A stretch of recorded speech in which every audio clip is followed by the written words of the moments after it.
अस्सलाम वालेकुम। जो बच्चे आ चुके हैं तो मुझे ज़रा आप एक दफ़ा कंफर्म कर दें कि आवाज़ जो है वो सबको सही आ रही है। जितने बच्चे भी ऑनलाइन हैं। जी, वालेकुम अस्सलाम। ठीक है, ठीक है, सही है, ठीक। अच्छा, जब तक बच्चे जो हैं वो आ रहे हैं, ठीक है, तो हम थोड़ा 1 मिनट जो है वो वेट कर लेते हैं बच्चों का। सही है, बच्चे फिर ज्वाइन होते जाएंगे। सही। और अच्छा, ईद की वजह से जो है वो हमारी लास्ट जो क्लास है वो नहीं हो पाई थी, तो एक काफ़ी लंबा गैप आया हुआ है। जो हमारी लास्ट क्लास हुई थी उससे लेके अब तक तकरीबन जो है वो 12-13 दिनों का जो है वो गैप है एक। तो आप लोगों ने चीज़ें रिवाइज़ करी थी, जो जो मैंने आपको पढ़ाया था, लास्ट जो टॉपिक्स हमारे हुए थे। सही है, तो आपने इस पूरे गैप के अंदर जो है वो चीज़ें रिवाइज़ करी हैं? जितने बच्चे भी ऑनलाइन हैं उनसे मैं पूछ रहा हूँ, जो हमारे लास्ट टॉपिक हुए हैं। सही है जी, अंशरा ने कहा है कि भाई यस सर। बाकी और बच्चों ने नहीं करा है? सब बार भी क्यों में लगे हुए हैं? अच्छा, यूसरा ने भी किया है। सिर्फ अंशरा, युज़बा और अलिशबा। ठीक है, इन बच्चों ने चीज़ें रिवाइज करी हैं, अच्छी बात है। ठीक है, ठीक है, सही है। तो हमारी जो लास्ट क्लास नहीं हो पाई है, तो अभी वो हमारी एक डिस्कशन चल रही है, तो उसको हम इंशाल्लाह जो है वो कंपनसेट करेंगे कि नहीं आने वाले दिनों में। सही, ताकि जो है वो हमारा जो स्केजुअल है वो डिस्टर्ब ना हो। ठीक है ना, तो जो हमारी क्लास नहीं हुई है लास्ट वीक, तो वो इंशाल्लाह जो है आने वाली जो हमारी वीक्स हैं, सही है, उसके अंदर या तो इसी वीक में ना एक एक्स्ट्रा क्लास होगी। सही है, ताकि वो जो क्लास नहीं हो पाई है वो कंपनसेट हो सके। सही है, और हमारा लॉस ना हो, हम स्केजुअल के मुताबिक ही रहें। ठीक है, चलिए भाई, जो जो आ चुके हैं उन सबको भी अस्सलाम वालेकुम। अब जो है वो क्लास स्टार्ट करते हैं। ठीक है, तो आज जो है आज हमारा है लेक्चर नंबर 4। सही है, जो कि हमारा चैप्टर नंबर 1 चल रहा है, फंडामेंटल्स ऑफ केमिस्ट्री। सही है, ये हमारा पहला जो चैप्टर है, सही है, वो चल रहा है। ठीक है, और इसमें हमारे जो है वो अल्हम्दुलिल्लाह 3 लेक्चर जो है वो हो चुके हैं। सही, तो आज जो है ये हमारा चौथा लेक्चर है, और मोस्ट प्रोबेबली ये हमारा सेकंड लास्ट लेक्चर होगा। सही है, इस चैप्टर के लिए। ठीक है, तो इंशाल्लाह जो हमारा नेक्स्ट लेक्चर होगा, सही है, यानी कि 5th लेक्चर, वो हमारा जो है वो इस चैप्टर का लास्ट लेक्चर जो है वो होगा। और अल्हम्दुलिल्लाह हमारा जो पहला चैप्टर है, सही, वो मुकम्मल हो जाएगा। ठीक है, तो ये हमारा एक जो प्लानर है, सही है, उसके मुताबिक हमने जो क्लासेस को जो है वो रखा हुआ है। सही है, तो अल्हम्दुलिल्लाह जो हमारी क्लासेस चल रही हैं वो बिल्कुल माशाल्लाह से जो है ना वो प्लानर के मुताबिक ही चल रही हैं। मतलब ये है कि आप भी प्लानर के मुताबिक चल रहे हो, सही है, और चीज़ों को अच्छे से याद भी कर रहे हो, क्योंकि आपका माशाल्लाह से जो फीडबैक आता है ना, सही है, जो मुझे ज़्यादा मोटिवेट करता है कि मैं और अच्छी अच्छी चीज़ें आपसे जो है वो डिस्कस करूँ, और जो क्लास है उसको और ज़्यादा इंटरेक्टिव बनाऊँ, वो आपका रिस्पॉन्स होता है। जो आप मुझे क्विज़ेज़ के जो आंसर्स देते हो ना, वो बड़े ज़बरदस्त होते हैं। मुझे बहुत अच्छा भी लगता है और बड़ा मज़ा भी आता है ऐसी क्लास लेने में। सही, जिसमें बच्चे जो है वो इतना ज़्यादा माशाल्लाह से जो है ना वो उस क्लास को एंजॉय करते हों, और उसमें जो भी चीज़ उनको पढ़ाई जाती है, सही, उसको वो बहुत अच्छे तरीके से जो है ना वो गेट करते हों। ठीक है ना, तो अब ये है कि भाई हमारा जो चौथा लेक्चर आज शुरू होगा, सही, ये हमारा सेकंड लास्ट लेक्चर होगा, और 5th लेक्चर इस चैप्टर का मोस्ट प्रोबेबली आखिरी चैप्टर होगा। अगर कुछ 1-2 टॉपिक रह जाते हैं, सही, तो फिर वो उसको हम जो नेक्स्ट चैप्टर शुरू होगा ना, तो उस क्लास के अंदर जो है उसको ऐड करके फिर उसी क्लास से हम नया चैप्टर भी शुरू कर लेंगे। देखिए, मेरी पूरी कोशिश ये है कि 5th लेक्चर जो है वो इसका जो क्लास है, जो चैप्टर है, सही, इसका लास्ट लेक्चर हो। ठीक है, तो स्टार्ट करते हैं। सही, हमारा जो सबसे पहली जो चीज़ होती है, हम अपने हर क्लास के अंदर, फातिमा वालेकुम सलाम, सही, जो हमारी जो सबसे पहली चीज़ होती है वो हम ये करते हैं कि भाई जो हमारा प्रीवियस लेक्चर होता है, सही है, क्योंकि एक हफ्ते का गैप आया हुआ होता है, अब तो ज़्यादा गैप आया हुआ है, ठीक है, तो उसको हम एक दफ़ा रिव्यू कर लेते हैं, एक दफ़ा रिवाइज कर लेते हैं, सही, जिससे हमारे लिए आसानी हो जाती है कि आज की जो क्लास है उसके साथ हम कनेक्ट हो पाते हैं। तो कुछ बच्चे नए भी आते हैं, सही है, तो वो भी जो है वो उनका भी एक रिवीजन हो जाता है, सही है। और उस जब भी मैं थोड़ा सा रिवाइज आपको कराऊंगा, सही है, उसको बहुत अच्छे से समझिएगा। जो बच्चों ने पहले से भी पढ़ रखा है, सही है, वो अच्छी बात है, और जिन्होंने नहीं भी पढ़ा था तो उनके लिए मैं एक छोटा सा रिवीजन करा रहा हूँ, सही। और फिर मैं उससे रिलेटेड कुछ सवालात करूँगा, सही है, और फिर हम जो है वो आज का लेक्चर जो है वो शुरू करेंगे, सही। तो स्टार्ट करते हैं। सबसे पहली जो चीज़ है हमारे पास, सही है, ये है प्रीवियस लेक्चर, सही है। तो प्रीवियस लेक्चर के अंदर हमने मोस्ट प्रोबेबली जो है वो 6 स्लाइड्स जो हैं वो कवर अप करी थी, सही है, जिसमें से हमारे पास जो पहली जो स्लाइड थी, सही है, पहला जो हमारे पास टॉपिक था, सही है, ये था हमारे पास व्हाट इज़ केमिकल फार्मूला, सही, व्हाट इज़ केमिकल फार्मूला। ये एक टॉपिक हमने, एक छोटा सा टॉपिक था, इसको हमने डिस्कस किया था कि भाई केमिकल फार्मूला जो है वो क्या होता है, ठीक है। तो इसमें हमने ये चीज़ समझी थी, सही, कि भाई केमिकल फार्मूला जो है ये किसी भी कंपाउंड के अंदर मौजूद जो एटम्स हैं उनकी तादाद को वाज़े तौर पे बता देता है, सही। तो इसके अंदर हमने जो एग्जाम्पल्स समझी थी, जैसे कि फॉर सपोज मैंने आपको एग्जाम्पल दी, सही, कि भाई हमारे पास जो है भाई कार्बन डाइऑक्साइड है, भाई अब ये एक कंपाउंड है, सही। तो इस कंपाउंड के अंदर हमारे पास जो है एक कार्बन है और 2 ऑक्सीजन है, सही। ये हमें कैसे पता चल रहा है? ये इसके केमिकल फार्मूला से हमें पता चल रहा है कि भाई इसके केमिकल फार्मूला में हमारे पास कार्बन की जो वैल्यू है वो 1 है और ऑक्सीजन की जो वैल्यू है वो 2 है, सही। तो इससे हमें पता ये चल रहा है कि कार्बन जो है वो कार्बन डाइऑक्साइड के अंदर, सही, जो है वो एक एटम होता है, सही, और ऑक्सीजन के हमारे पास जो है वो 2 एटम्स होते हैं। इसी तरीके से किसी भी कंपाउंड का अगर हम फार्मूला लिख लें, सही है, जैसे कि हमने जो है वो एक और, जैसे बेंजीन होता है, सही, बेंजीन का फार्मूला हमने लिखा भाई C6H6, ठीक है। अब C6H6 में हम आपसे पूछेंगे भाई यहाँ पे हमारे पास कार्बन की जो एटम है, सही है, उसकी तादाद जो है वो बेंजीन के अंदर कितनी है, सही है। तो आप इसका जो केमिकल फार्मूला है वो देख के मुझे बता दोगे कि भाई इसके अंदर कार्बन की तादाद जो है वो 6 है और हाइड्रोजन की तादाद भी 6 है, सही, यानी कि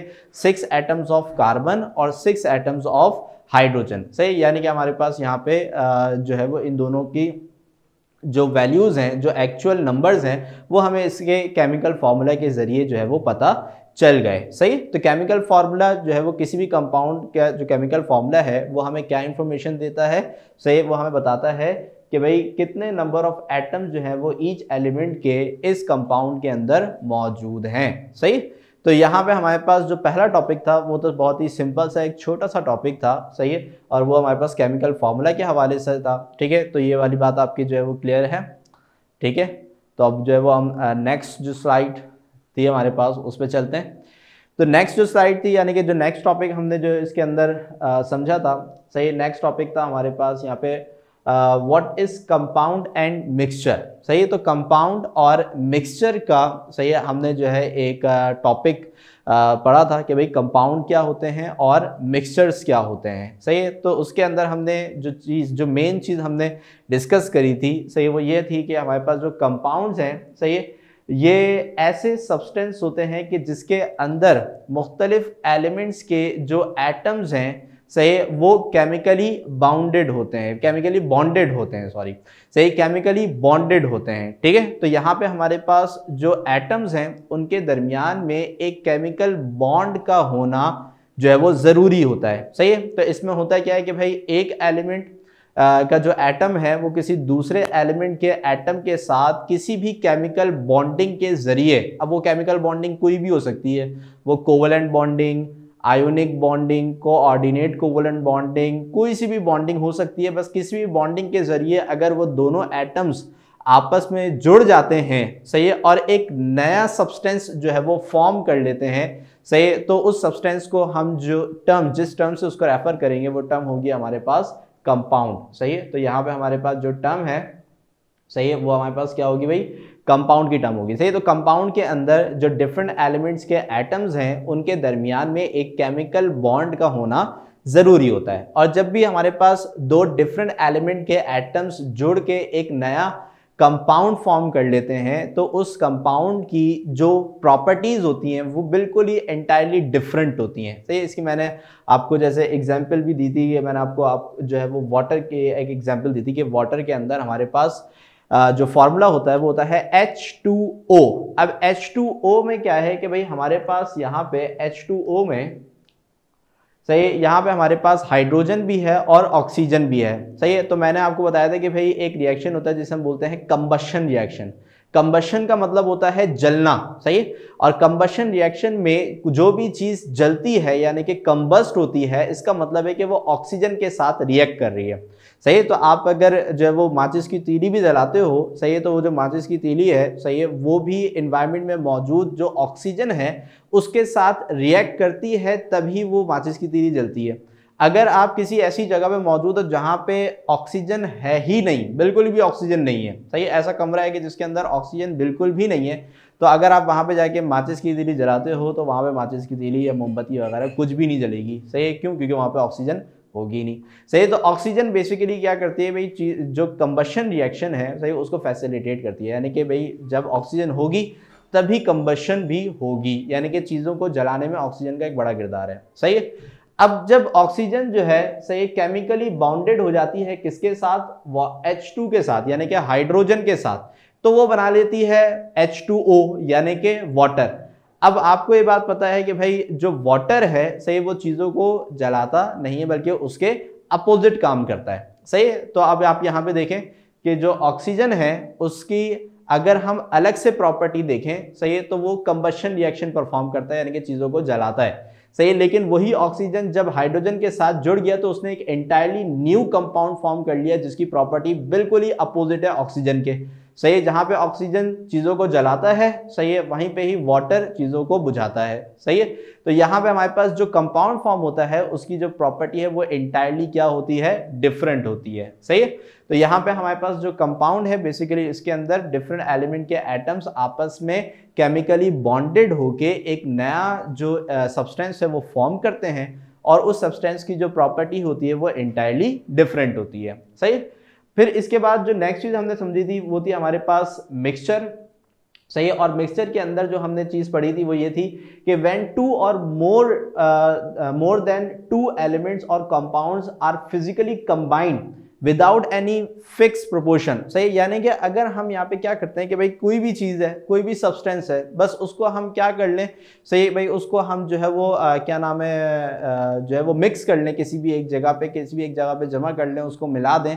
सही। उनके दरमियान में किसी भी किस्म की कोई भी केमिकल बॉन्डिंग ना हो, बस वो क्या हो, एक जगह पे जमा हो जाए। सही है। तो यहाँ पे हमारे पास क्या होता है, सही है, ऐसी सब्सटेंस को हम जो है वो मिक्सचर की टर्म से रेफर करते हैं कि भाई जहाँ पे हमारे पास जो 2 या 3 या 4 या 5 चीज़ें आपने एक जगह पे जमा करी हैं, उन चीज़ों के दरमियान, उन सब्सटेंस के दरमियान किसी भी किस्म की केमिकल बॉन्डिंग नहीं होती। सही है। किसी भी किस्म की केमिकल बॉन्डिंग नहीं होती। सही है। और आप ऐसे जो सब्सटेंसेस होते हैं यानी कि मिक्सचर्स, उनको आप किसी भी क्या नाम है मेथड के जरिए जो है वो आप उसको जो है वो सेपरेट आउट भी कर सकते हो। सही है। जैसे कि मैंने जो है वो एक एग्जांपल आपको दी। सही। जैसे भाई वाटर है। सही है। अब वाटर जो है वो हमारे पास एक सब्सटेंस हो गया। सही है। उसके अंदर आपने जो है वो सैंड डाल दी। सही है। वाटर थी, उसके अंदर आपने क्या डाल दी भाई, सैंड डाल दी। सही है। और उसको आपने क्या कर लिया भाई, मिक्स कर लिया। सही है। अब जो सैंड है, सही है, वो वाटर के साथ जो है वो रिएक्ट नहीं करती। सही है। कोई केमिकल बॉन्डिंग परफॉर्म नहीं होती। सही है। तो यहाँ पे हमारे पास क्या होगा, सही है, कि जो सैंड है और जो वाटर है उसका एक मिक्सचर तैयार होगा, उसको हम कंपाउंड नहीं कहेंगे क्योंकि उसके दरमियान कोई भी केमिकल बॉन्डिंग नहीं हुई। अब उसको हम किसी भी एक तरीके से सेपरेशन मेथड के जरिए उसको सेपरेट भी कर सकते हैं। सही। जैसे कि हम कोई भी फिल्टर पेपर लें और फिल्टर पेपर से उस पानी को जो है वो गुजार दें। सही। तो क्या होगा, जो सैंड है वो फिल्टर पेपर में अलग हो जाएगी और जो पानी है वो एज अ फिल्ट्रेट की सूरत में वो सेपरेट आउट हो जाएगा।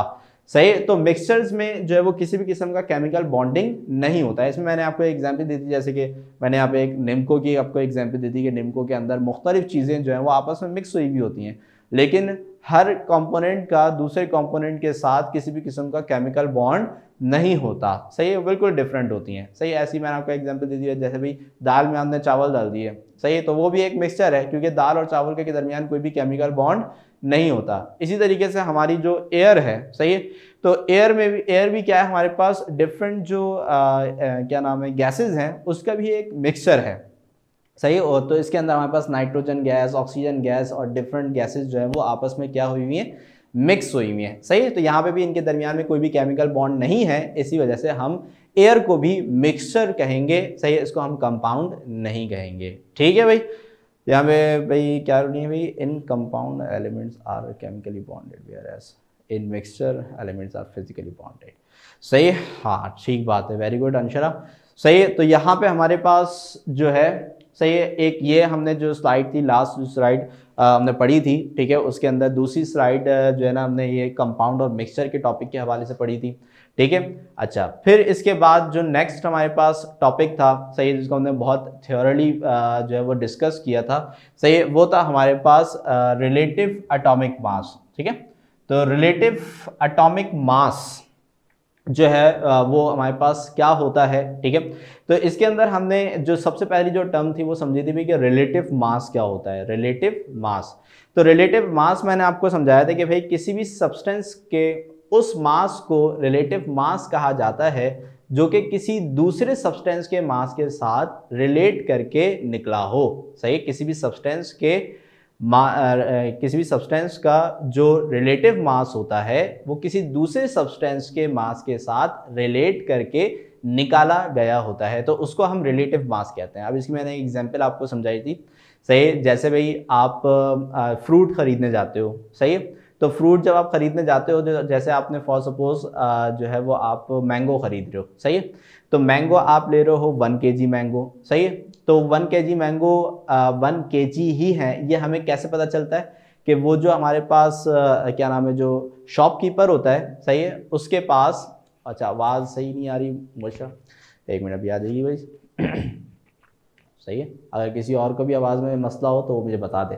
ठीक है, तो यहाँ पे हमारे पास क्या है कि भाई जो हमारे पास शॉपकीपर होता है, सही, उसके पास होता है बैलेंस। ठीक है, तो उसके 2 आर्म्स होते हैं, सही, जिसके ऊपर एक तरफ वो क्या रखता है, कुछ वेट्स रखता है। सही, अच्छा आवाज़ जो है वो आपको भी सही नहीं आ रही है, 1 मिनट में अगर आप चेक कर लो। हेलो, आवाज़ सही आ रही है? हेलो, आवाज़ सही आ रही है? ठीक है, ओके ओके ओके, ठीक है सही सही, चलो ठीक है, सही है। तो अब यहाँ पे हमारे पास क्या है, सही, कि जो शॉपकीपर होता है उसके पास होता है वेट बैलेंस। अब वेट बैलेंस के होते हैं 2 आर्म्स, सही, जिसमें एक तरफ तो वो क्या रखता है, कुछ वेट रखता है, यानी कि कुछ पत्थर होते हैं उसके पास, सही, जिसका वेट पहले से ही मेजर किया हुआ होता है। सही, यानी कि 1 किलो का, 2 किलो का, आधा किलो का, सही, उसके पास जो है वो स्टोन पहले से ही मौजूद होता है। तो वो एक तरफ तो जो है वो स्टोन्स रखता है और दूसरी तरफ जो है वो फ्रूट्स रखता है। अब अगर मुझे 1 किलो मैंगो खरीदने हैं, सही, तो वो क्या करेगा कि एक तरफ जो है वो 1 किलो का स्टोन रखेगा, सही, और दूसरी तरफ जो है वो मैंगोज को जो है वो डालना शुरू करेगा। जहां पे भी हमारे पास वो वेट बैलेंस बराबर हो जाएगा, सही, तो वहां पे हमें ये पता चल जाएगा कि भाई यहाँ पे अब मैंगो का जो वजन है वो 1 kg हो चुका है। सही, 1 kg अब वहां पे जो है वो उसका वजन हो चुका है। तो अब मुझे कैसे पता चला कि ये जो मैंगो है ये 1 kg है, ये जो वजन है, ये जो मास है, सही, ये हमें उस स्टोन के मास से रिलेट करके पता चला कि जब हमने वहां पे यानी कि दूसरे आर्म के ऊपर 1 kg का स्टोन रखा, सही, और दूसरी तरफ फ्रूट डालने शुरू किए, तो जहां पे हमारा वेट बैलेंस जो है वो बराबर हो गया, सही, वहां पे हमारे पास जो है वो हमें पता चल गया कि भाई यहाँ पे जो मैंगो है, सही, इसका भी वेट जो है वो 1 kg हो चुका है। सही, तो यहाँ पे आप जो मैंगो का वेट मेजर कर रहे हो वो एक रिलेटिव मास कहलाएगा। सही, क्योंकि आपने उसके मास को रिलेट किया है, कंपेयर किया है उस स्टोन के मास से। ठीक है भाई, तो यहाँ पे जो रिलेटिव मास का मतलब होता है, उसका मतलब क्या होता है कि एक चीज का मास किसी दूसरी चीज के मास के साथ रिलेट करके निकाला जाए, सही है, उस मास को हम रिलेटिव मास कहते हैं, सही। अब यहाँ पे हमारा जो टॉपिक था वो था रिलेटिव एटॉमिक मास। अब रिलेटिव एटॉमिक मास क्या होगा भाई, एटम का मास, ठीक है। तो अब यहाँ पे हमारे पास क्या है कि भाई जिस तरीके से हमने मैंगो वाली एग्जाम्पल के अंदर वो जो स्टोन था उसको एक स्टैंडर्ड तस्लीम किया और उससे रिलेट करते हुए मैंगो का जो मास है वो मेजर किया।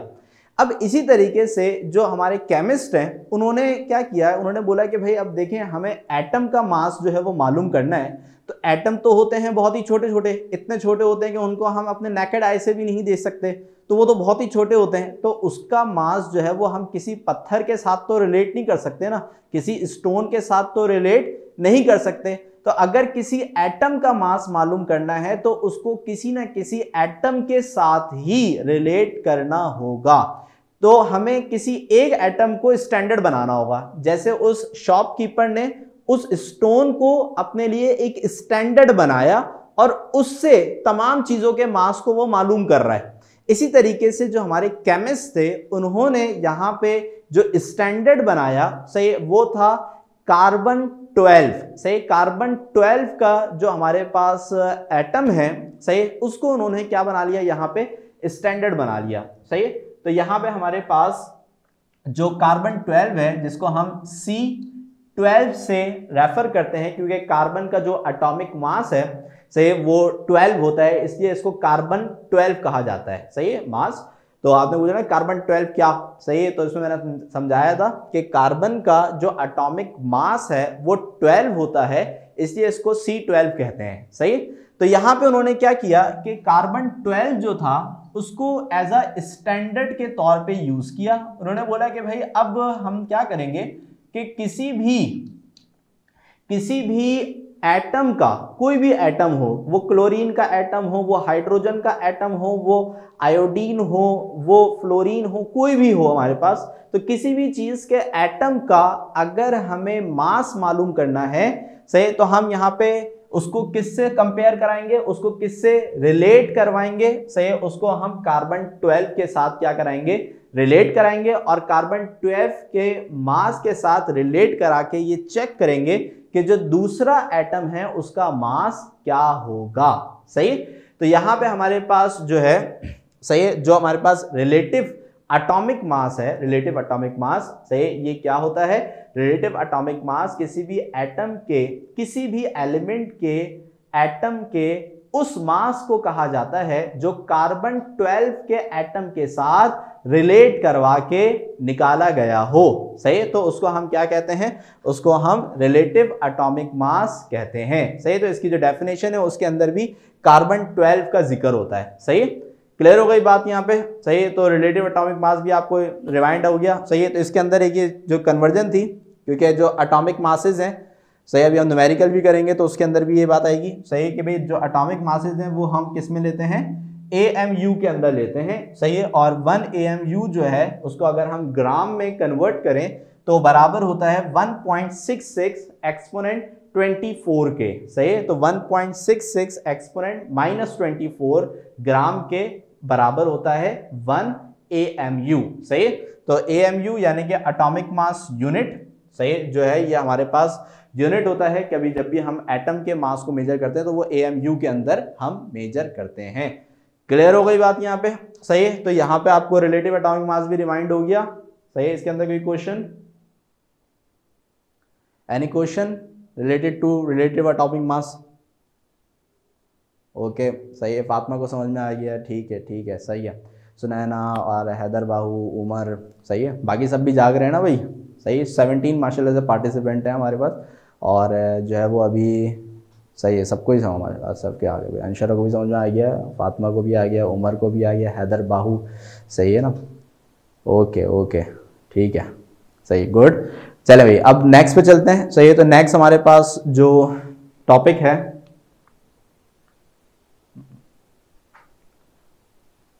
ओके, तो नेक्स्ट टॉपिक हमारे पास है मॉलिक्यूलर फॉर्मूला, सही है। तो मॉलिक्यूलर फार्मूला, ये हमने लास्ट टॉपिक जो पढ़े थे, 2 टॉपिक पढ़े थे, एक था मॉलिक्यूलर फार्मूला और एक था एम्पिरिकल फार्मूला। सही है, तो मैं दोनों की साइड ही लगा देता हूँ। सही है, तो यहाँ पे हमारे पास जो मॉलिक्यूलर फार्मूला है, सही है, तो उसमें हमने ये पढ़ा था कि भाई मॉलिक्यूलर फार्मूला या फिर एम्पिरिकल फार्मूला, ये दोनों हमारे पास समझ लें एक तरीके से केमिकल फार्मूला ही होते हैं। अब केमिकल फार्मूला आपने शुरू में अभी समझा कि केमिकल फार्मूला क्या होता है, कि केमिकल फार्मूला जो है वो किसी भी कंपाउंड के अंदर मौजूद जो एलिमेंट के एटम्स हैं, सही है, उसकी जो तादाद है, उसके जो नंबर ऑफ एटम्स हैं, उसको हमें बताता है। ठीक है, सही है। अच्छा हाँ, अच्छा ये जो अभी माज ने, मैं थोड़ा सा एक स्टॉप कर लूँ। सही है, माज ने बोला कि लेक्चर अपलोड करते हैं, तो आपको वैसे तो ग्रुप में ही बता दिया गया होगा। लेक्चर जो है वो अपलोड, जो पहली क्लास का लेक्चर है वो अपलोड हो चुका है। सही है, अब वो आपको यूट्यूब पे भी और फेसबुक के जो पेज है वहाँ पे भी आपको जाके आप देख सकते हैं। सही, तो जिन्होंने फर्स्ट क्लास नहीं ली थी वो यहाँ पे जाके देख लें, और फिर जो नेक्स्ट हमारी 3 क्लासेस हैं, रिमेनिंग जो 2 क्लासेस हैं, सही है, उसके भी लेक्चर जो है वो अपलोड हो जाएंगे। सही है, और नोट्स जो हैं, सही है, वो भी आपको ग्रुप पे मिल जाएंगे, ग्रुप पे। सही है ना मुस्कान, ग्रुप पे मिल जाएंगे। ठीक है, अच्छा तो अब यहाँ पे हमारे पास क्या है कि भाई मॉलिक्यूलर फार्मूला क्या होता है। सही है, तो आप मॉलिक्यूलर फार्मूला हम उस केमिकल फार्मूला को कहते हैं, सही है, कि जिसके ज़रिए, सही है, हमें किसी भी कंपाउंड के अंदर मौजूद जो एटम की एक्चुअल वैल्यू है, एक्चुअल वैल्यू, सही है, वो हमें पता चल जाए। यानी कि बिल्कुल ठीक ठीक एक्चुअल वैल्यू जो भी है ना, वो हमें पता चल जाए। सही है, तो वो हमारे पास मॉलिक्यूलर फार्मूला कहलाता है। सही है, तो क्या लिखा हुआ है, the molecular formula is the formula which shows the actual number of atoms of each element present in a molecule. ठीक है, तो किसी भी मॉलिक्यूल के अंदर जो एटम्स की एक्चुअल वैल्यू है, सही है, तो अगर कोई फार्मूला आपको एक्चुअल वैल्यू बता रहा है तो वो chemical formula basically molecular formula जो है वो कहलाएगा। सही है, तो इसकी कुछ हमने 3 कैरेक्टरिस्टिक भी देख ली है। Molecular formula is drive from empirical formula. सही है, तो मैंने आपको बताया था कि भाई एम्पेरिकल फार्मूला से ही हम मॉलिक्यूलर फार्मूला बनाते हैं, इसका एक रिलेशन होता है, वो भी अभी मैं आपके साथ शेयर कर लूँगा यहाँ पे।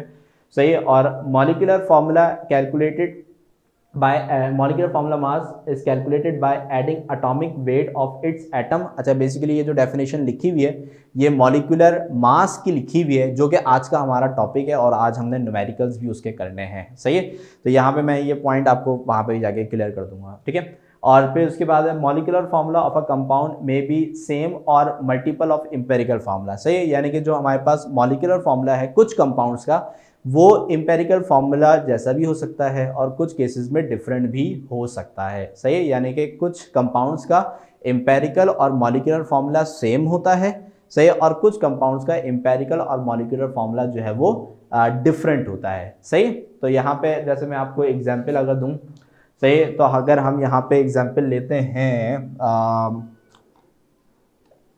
ग्लूकोज की C6H12O6। सही, तो ये जो एग्जाम्पल है, अब इस एग्जाम्पल के अंदर हमारे पास क्या है कि भाई ये जो फार्मूला है ये हमें एक्चुअल वैल्यू बता रहा है। सही है, अब एक्चुअल वैल्यू जो है वो हमारे पास इसमें कार्बन की वो है 6, ठीक है, हाइड्रोजन की वो है हमारे पास 12, और ऑक्सीजन की जो एक्चुअल वैल्यू है वो है हमारे पास 6। ठीक है, तो अब यहाँ पे अगर मैं इस फॉर्मूला को देखता हूँ, सही है, तो इससे मुझे जो है वो ग्लूकोज के एक मॉलिक्यूल के अंदर मौजूद कार्बन, हाइड्रोजन और ऑक्सीजन की जो रियल वैल्यूज हैं, सही है, वो मुझे जो है एक्चुअल वैल्यूज जो है वो मुझे पता चल जाती हैं। ठीक है, तो यहाँ पे ये जो फॉर्मूला है ये इसका मॉलिक्यूलर फार्मूला कहलाएगा। सही है, लेकिन अगर मैं अब क्या करता हूँ कि इसी मॉलिक्यूल के जो नंबर ऑफ एटम्स हैं इसका मैं एक जो है भाई रेशो ले लेता हूँ। सही है, रेशो निकाल लेता हूँ। जैसे भाई फॉर सपोज, सही है, हमारे पास जो मॉलिक्यूलर फार्मूला है वो क्या है, C6H12O6। ठीक है, ये हमारे पास क्या है, ये हमारे पास एक मॉलिक्यूलर फार्मूला है। किसका मॉलिक्यूलर फार्मूला है, क्या नाम है, ग्लूकोज का मॉलिक्यूलर फार्मूला है। अब अगर मैं इसका रेशो लेता हूं, नंबर ऑफ एटम्स का रेशो लेता हूं, यानी कि 6:12:6। अब इसका अगर मैं रेशो लेता हूं तो ये हमारे पास क्या हो जाएगा भाई, 6 1 6, 6 2 12, 6 1 6। तो यहाँ पे कार्बन का रेशो कितना आया, 1। सही है, तो अगर 1 होता है तो नीचे 1 हम नहीं लिखते। सही है, हाइड्रोजन का रेशियो क्या आया 2, तो हम नीचे 2 लिख देंगे, और ऑक्सीजन का रेशियो क्या आया 1, तो ऑक्सीजन के नीचे भी 1 नहीं लिखेंगे।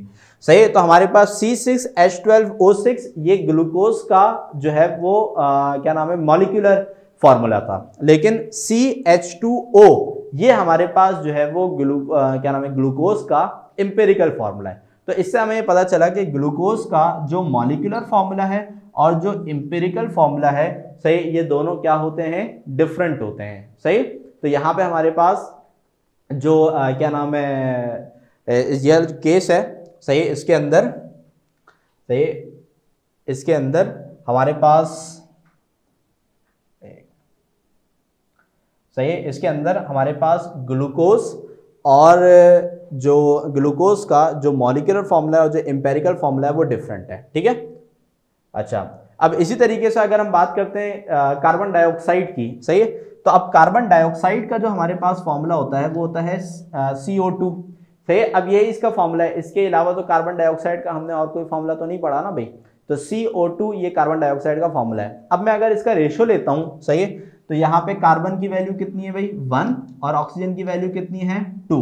तो अब मुझे बताएं कि क्या मैं 1 और 2 को कैंसिल कर सकता हूं, 1 और 2 को क्या मैं कैंसिल आउट कर सकता हूं, नहीं कर सकता। सही है, तो सुनैना बराबर सुनैना ओबर फातिमा, ठीक है, तो बोले भाई नहीं कर सकता। ठीक है, तो यहाँ पे हमारे पास क्या है कि भाई अब जब इसमें कैंसिलेशन नहीं हो सकती तो इसका मतलब है कि सिंपलेस्ट रेशियो है। अब ये सिंपलेस्ट रेशियो है तो इसका जो एम्पेरिकल फॉर्मूला है वो भी हमारे पास क्या हो जाएगा, CO2 ही हो जाएगा। सही, तो यहाँ पे हमारे पास क्या है कि अगर हम CO2 के मामलात को देखते हैं, सही है, तो इसके अंदर हमारे पास मॉलिक्यूलर फॉर्मूला और एम्पेरिकल फॉर्मूला जो है वो क्या होगा, सेम होगा। इसी तरीके से NaCl हो गया, इसी तरीके से H2O हो गया। सही, तो इनके केसेस के अंदर जो मॉलिक्यूलर फॉर्मूला है वही हमारे पास एम्पेरिकल फॉर्मूला भी होता है।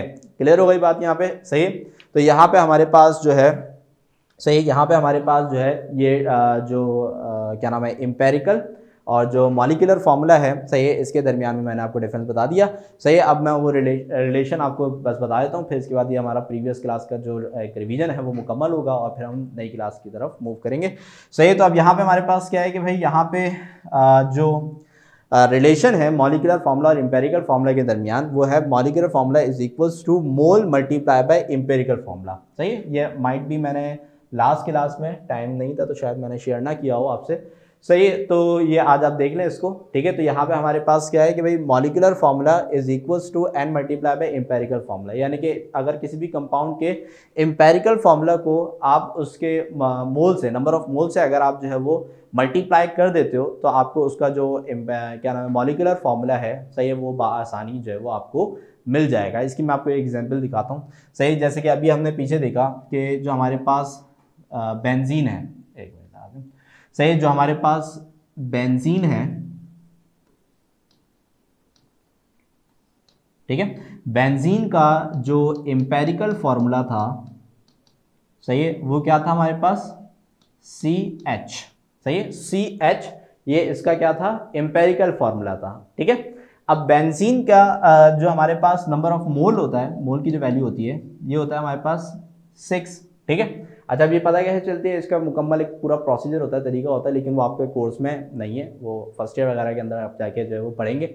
सही है, लेकिन यहाँ पे वो नहीं है कि हमें मोल की वैल्यू जो है वो किस तरीके से पता चलती है। दूसरे वाले जो मोल्स हैं, मास और मॉलिक्यूलर मास, वो तो भी आप करेंगे, लेकिन ये जो एम्पेरिकल और मॉलिक्यूलर फॉर्मूला वाले जो है ना, ये किस तरीके से निकालते हैं वो सारे फर्स्ट ईयर के अंदर आप जो है वो डिस्कस करेंगे। ठीक है, तो आप जैसे भाई यहाँ पे मोल की वैल्यू जो है वो क्या नाम है बेंजीन के लिए क्या होती है भाई 6 होती है। ठीक है, तो अब मैं अगर इससे मॉलिक्यूलर फॉर्मूला निकालना चाहूँ तो मैं ये फॉर्मूला यूज करूंगा भाई, molecular formula is equals to n की वैल्यू हमारे पास क्या आ जाएगी भाई 6 आ जाएगी, और यहाँ पे आ जाएगा एम्पेरिकल फॉर्मूला। अब एम्पेरिकल फॉर्मूला बेंजीन का क्या होता है भाई CH। ठीक है, अब यहाँ पे हमारे पास C के नीचे भी 1 है क्योंकि कुछ नहीं है तो 1 है, और H के नीचे भी क्या है 1 है। तो अगर मैं यहाँ पे इस 6 को C वाले 1 के साथ और H वाले 1 के साथ मल्टीप्लाई कराऊंगा तो भाई 6 1 जा 6 और 6 1 जा 6, तो कार्बन के नीचे भी क्या आ जाएगा 6 आ जाएगा, और हाइड्रोजन के नीचे भी क्या आ जाएगा 6 आ जाएगा। सही है, तो इस तरीके से हमारे पास जो बेंजीन है उसका मॉलिक्यूलर फॉर्मूला क्या हो जाएगा C6H6। ठीक है भाई, सही है। हाँ, तो मान मैंने अभी आपको बताया ना कि भाई जो मोल है, सही है, क्या नाम है, इस केस के अंदर यानी कि मॉलिक्यूलर और एम्पिरिकल फॉर्मूला वाला जो मोल है, सही है, इसकी जो कैलकुलेशन है एक बड़ी लंबी चौड़ी कैलकुलेशन होती है जो कि आपके फर्स्ट ईयर के टॉपिक के अंदर है, 9th के अंदर नहीं है, सही है ना। तो वो जो है क्या नाम है, आपको उसकी टेंशन लेने की ज़रूरत नहीं, क्योंकि इस तरह के क्वेश्चन 9th में नहीं आते, ठीक है। लेकिन ये रिलेशन समझाना था, सही है, तो वो इसलिए मैंने आपको जो है ना ये एक एग्जाम्पल कराई है, ठीक है। तो जो n की वैल्यू है, सही है, वो आप फर्स्ट ईयर में निकालना सीखेंगे, यहाँ पे नहीं, ठीक है। तो भाई क्लियर हो गई बात यहाँ पे, सही है। तो यहाँ पे आपका जो एक रिवीजन पार्ट है, सही है, वो मुकम्मल हुआ। अगर अभी भी किसी बच्चे को इन 6 की 6 स्लाइड में से कोई भी प्रॉब्लम हो, सही है, तो वो जल्दी से जो है मुझे बता दे, ठीक है। और फिर हम जो आपका नया जो लेक्चर है उस पर हम जाते हैं। सर सारे एम्पेरिकल मॉलिक्यूलर की वैल्यू 6 होती है? नहीं नहीं नहीं, सबकी डिफरेंट होती है, डिफरेंट होती है, सही है ना, सबकी डिफरेंट होती है, वो पूरी कैलकुलेट करके हम निकालते हैं, सही है ना, सबकी डिफरेंट होती है, ठीक है। अच्छा, ये अंशरा हैदर को कोई प्रॉब्लम नहीं है, सही है। अच्छा, जिन बच्चों को प्रॉब्लम नहीं है वो बोलते हैं भाई ओके, सही है, और वो आगे फिर ताकि हम मूव करें, ठीक है ना। और ये भी मैं क्वेश्चन करूँगा, ये जहन में रखिएगा सारी चीज़ें, ठीक है, कि रुमैसा, फातिमा, उमर, आयज़ा तंजील, आलियान कुरैशी, हैदर, ठीक है, सही है, ठीक है, सबको बात क्लियर हो गई है, ठीक है। ओके की रिपोर्ट भी आ गई है, सही है, मास की, ठीक है, गुड। अच्छा, तो यहाँ पे हमारे पास जो है ना क्या नाम है, अब मैं कुछ क्वेश्चंस करने लगा हूँ, सही है, इन टॉपिक्स के हवाले से, सही है, जल्दी से क्विक जो है वो आंसर देगा। पहला आंसर, सही है, वो उसका जो है ना क्या नाम है, जो राइट आंसर देगा पहला आंसर, वो विनर, ठीक है। तो स्टार्ट करते हैं, ठीक है। अच्छा जी, तो पहला जो क्वेश्चन है हमारे पास, ठीक है, पहला जो क्वेश्चन है, सही है, नंबर 1 के chemical molecular formula shows the dash number of atoms present in a molecule. Actual number, very good Anshara, very good, पहले से लिखी बैठी थी क्या, सही है, actual number, very good. Rumaisa, Sunaina, Abdul Hadi, Rahima, Tanzeel, actual actual actual actual actual actual, ठीक है, आलियान कुरैशी, वेरी गुड, उमर, सही है। तो पहले वाले का जो आंसर है, सही है, ये है हमारे पास एक्चुअल नंबर्स, सही है। तो यहाँ पे हमारे पास अभी हमने पढ़ा कि भाई मॉलिक्यूलर फॉर्मूला जो है वो एक्चुअल नंबर ऑफ एटम्स बताता है जो भी उस मॉलिक्यूल के अंदर मौजूद हैं, सही है, ओके, सही है। In dash chemical bond is necessary, compound और मिक्सचर, एग्जाम्पल मैंने दिए, सही है। In dash chemical bond is necessary, compound और मिक्सचर, कंपाउंड, आयज़ा तंजील ने पहला आंसर दिया था, कंपाउंड, वेरी गुड। मास, रहीमा, रुमैसा, अब्दुल हादी, उमर, ठीक है, लेकिन आयज़ा ने पहला दिया था आंसर, तो उनको हम विनर यहाँ पे कहेंगे, सही है। तो यहाँ पे हमारे पास जो दूसरे वाले का आंसर है वो है कंपाउंड,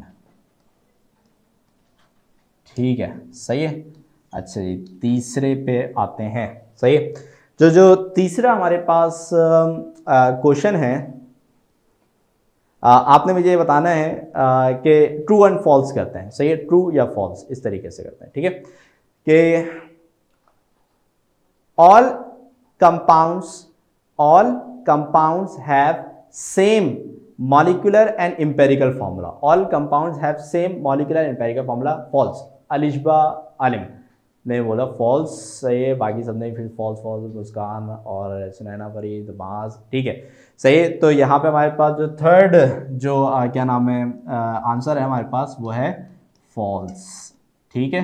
तो हमारे पास क्या है कि भाई मॉलिक्यूलर और एम्पेरिकल फॉर्मूला ज़रूरी नहीं होता कि वो क्या नाम है डिफरेंट हो, ये भी ज़रूरी नहीं होता कि भाई सेम हो, सेम भी हो सकता है और कुछ केसेस में डिफरेंट भी हो सकता है, ठीक है।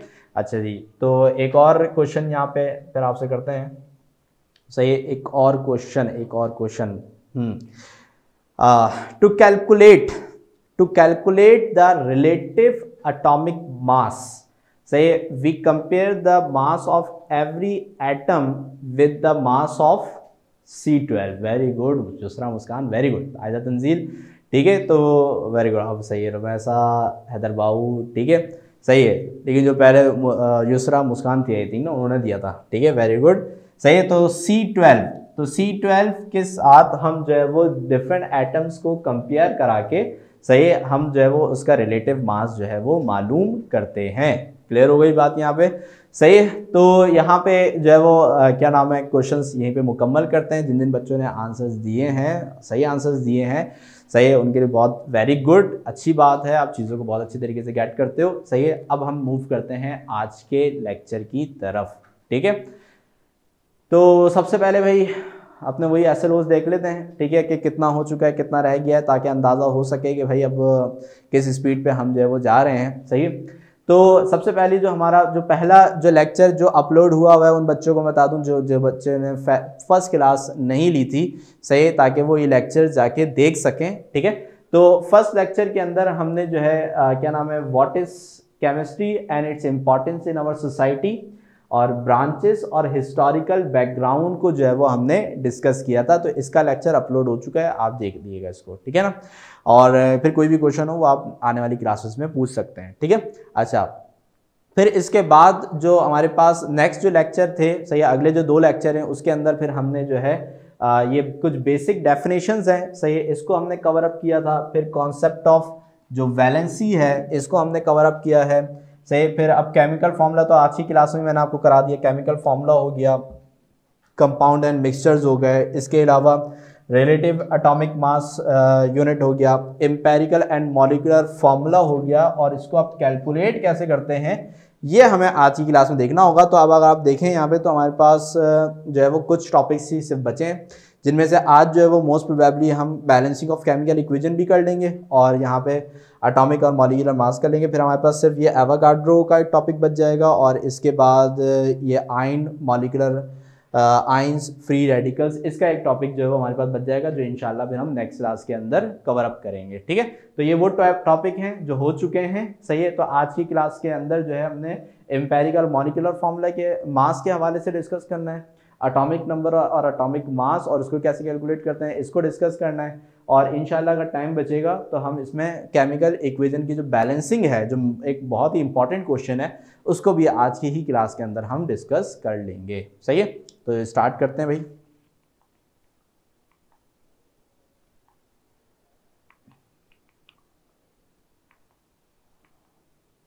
ओके भाई, सही। तो आज का जो पहला टॉपिक है हमारा वो है हमारे पास भाई मॉलिक्यूलर मास और एम्पेरिकल फार्मूला मास, ठीक है। तो आपने मॉलिक्यूलर फार्मूला पढ़ा कि भाई मॉलिक्यूलर फार्मूला क्या होता है, आपने एम्पेरिकल फार्मूला पढ़ा कि भाई एम्पेरिकल फार्मूला क्या होता है, मॉलिक्यूलर फार्मूला पढ़ लिया और एम्पेरिकल फार्मूला पढ़ लिया, सही।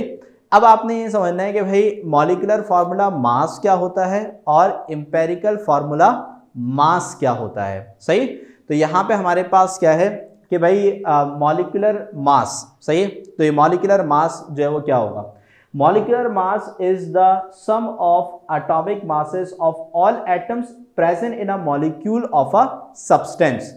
यानी कि हमारे पास अगर किसी भी सब्सटेंस का, सही, किसी भी कंपाउंड का अगर मॉलिक्यूलर फार्मूला मौजूद है, सही, मॉलिक्यूलर फार्मूला मौजूद है, ठीक है, मॉलिक्यूलर फार्मूला मौजूद है, सही, तो हम उस मॉलिक्यूलर फार्मूला के जरिए उसके अंदर मौजूद जितने भी एलिमेंट्स हैं, सही, उनके एटम्स के एटॉमिक मासेस को अगर हम क्या कर दें, सम कर दें, सही, उनको हम क्या कर दें, अगर सम कर दें, सही, तो जो हमारे पास टोटल मास आएगा वो उस कंपाउंड का मॉलिक्यूलर मास कहलाएगा। तो इसको मैं वापस से रिपीट करूं, गौर से सुनिएगा, सही, कि किसी भी कंपाउंड के मॉलिक्यूलर मास में, सही, सॉरी, किसी भी कंपाउंड के मॉलिक्यूलर फार्मूला में जितने भी नंबर ऑफ एलिमेंट्स हैं, सही, जितने भी नंबर ऑफ एटम्स हैं, ठीक है, उन सब के, सही, उन सब के अगर हम एटॉमिक मासेस को सम कर लेते हैं, सही, उन सब के एटॉमिक मासेस को अगर हम सम कर लेते हैं तो उसका जो टोटल हमें मिलेगा, सही, वो क्या कहलाएगा, हमारे पास मॉलिक्यूलर मास कहलाएगा, सही। अब इसकी आप एक एग्जाम्पल देखेंगे, सही, तो आपको जो है ना वो और ज़्यादा अच्छा समझ में आएगा, सही। अब मैं आपको जो है वो एक क्या नाम है, मॉलिक्यूल जो है एक कंपाउंड का मॉलिक्यूलर फार्मूला लिख के दिखाता हूँ, सही है ना। अब एक कंपाउंड है, उसका मैं मॉलिक्यूलर फार्मूला लिख रहा हूँ, सही, तो कंपाउंड है हमारे पास H2O, सही। अब H2O जो है ये हमारे पास वाटर का मॉलिक्यूलर फॉर्मूला है, सही है ना। अब यहां पे हमें पता चल रहा है कि भाई इसके अंदर 2 हाइड्रोजन है और 1 ऑक्सीजन है। अब अगर मैं यहाँ पे इन दोनों हाइड्रोजन और 1 ऑक्सीजन के एटॉमिक मासेस को प्लस कर लेता हूं तो यहाँ पे मुझे जो है वो इसका क्या पता चल जाएगा, मुझे यहाँ पे पता चल जाएगा इसका मॉलिक्यूलर मास, सही। तो अब इसको सर कैलकुलेट किस तरीके से करेंगे, सही है, तो वो मैं आपको बताता हूँ कि किस तरीके से कैलकुलेट करना है, ठीक है। तो यहाँ पे इसी कैलकुलेशन के लिए सबसे पहले आपको जो एटम्स हैं उनके एटॉमिक मासेस पता होने चाहिए, सही है। देखिए प्रीवियस जो हमारे एयर्स थे, सही है, उनके अंदर जो बोर्ड वाले हैं वो हमें एटॉमिक मासेस जो है वो हर एलिमेंट के देते थे, सही है, लेकिन जो अभी लास्ट पेपर हुआ है, सही, उसके अंदर उन्होंने गिवन नहीं किए थे, ठीक है। तो इसलिए फॉर द सेफ साइड जितने भी आप प्रैक्टिस करें उसके अंदर जितने भी एलिमेंट्स आप जिनकी प्रैक्टिस करते हैं उनके एटॉमिक मासेस को याद करें, सही है, क्योंकि अगर वो आपको अगर गिवन नहीं करेंगे तो फिर ये क्वेश्चन बहुत आसान सा होता है और हमारे जो है ना बस वो नंबर रह जाएंगे फिर, ठीक है ना। तो इसलिए एटॉमिक मासेस आप याद करें। तो इसके अंदर अब मेरे पास क्या है कि भाई हाइड्रोजन है और ऑक्सीजन है, सही है। तो मुझे ये याद होना चाहिए कि हाइड्रोजन का एटॉमिक मास होता है 1 और ऑक्सीजन का एटॉमिक मास होता है जो है वो 16 होता है, ठीक है। अच्छा, तो अब इसको मैं सॉल्व करता हूं, सही है, मैं सॉल्यूशन में गया। अब मुझे कहा गया था कि भाई मुझे जो है वो H2O का जो मॉलिक्यूलर मास है वो मुझे मालूम करना है, सही है। तो मैं यहाँ पे सबसे पहले जो है मैं ये देखूंगा कि भाई इसमें कितने एलिमेंट्स हैं, सही है। तो मैंने यहाँ पे देखा कि भाई इसमें 1 हाइड्रोजन है और 1 जो है वो ऑक्सीजन है, तो मैंने इसको यहाँ पे वर्टिकली लिख लूंगा, सही है, इस तरह इधर लिख लेता हूँ, सही, इसको यहाँ पे वर्टिकल लिख लूंगा, हाइड्रोजन ऑक्सीजन, सही है। तो हाइड्रोजन लिख लिया इक्वल्स टू, ऑक्सीजन लिख लिया इक्वल्स टू, ठीक है। अब मैं यहाँ पे ये देखूंगा कि भाई हाइड्रोजन का कितने नंबर ऑफ एटम्स यहाँ पे मौजूद हैं। तो मुझे बताएं कि भाई इसमें हाइड्रोजन के कितने नंबर ऑफ एटम्स हैं, H2O में हाइड्रोजन के कितने नंबर ऑफ एटम्स हैं, सुना ना, वेरी गुड, सही है, 2, सही है। तो यहाँ पे हमारे पास हाइड्रोजन के कितने नंबर ऑफ एटम्स हैं, 2 हैं। तो मैं हाइड्रोजन के सामने क्या लिख दूंगा, 2 लिख दूंगा, सही है। और मुझे बताएं कि भाई ऑक्सीजन के कितने नंबर ऑफ एटम्स हैं, ऑक्सीजन के कितने नंबर ऑफ एटम्स हैं, 1, वेरी गुड हैदर, सही है। तो यहाँ पे ऑक्सीजन के नंबर ऑफ एटम्स हमारे पास, क्योंकि जब कुछ नहीं लिखा होता तो क्या होता है भाई 1 होता है, सही है। तो ऑक्सीजन के नंबर ऑफ एटम्स क्या आ गए भाई, 1 आ गया।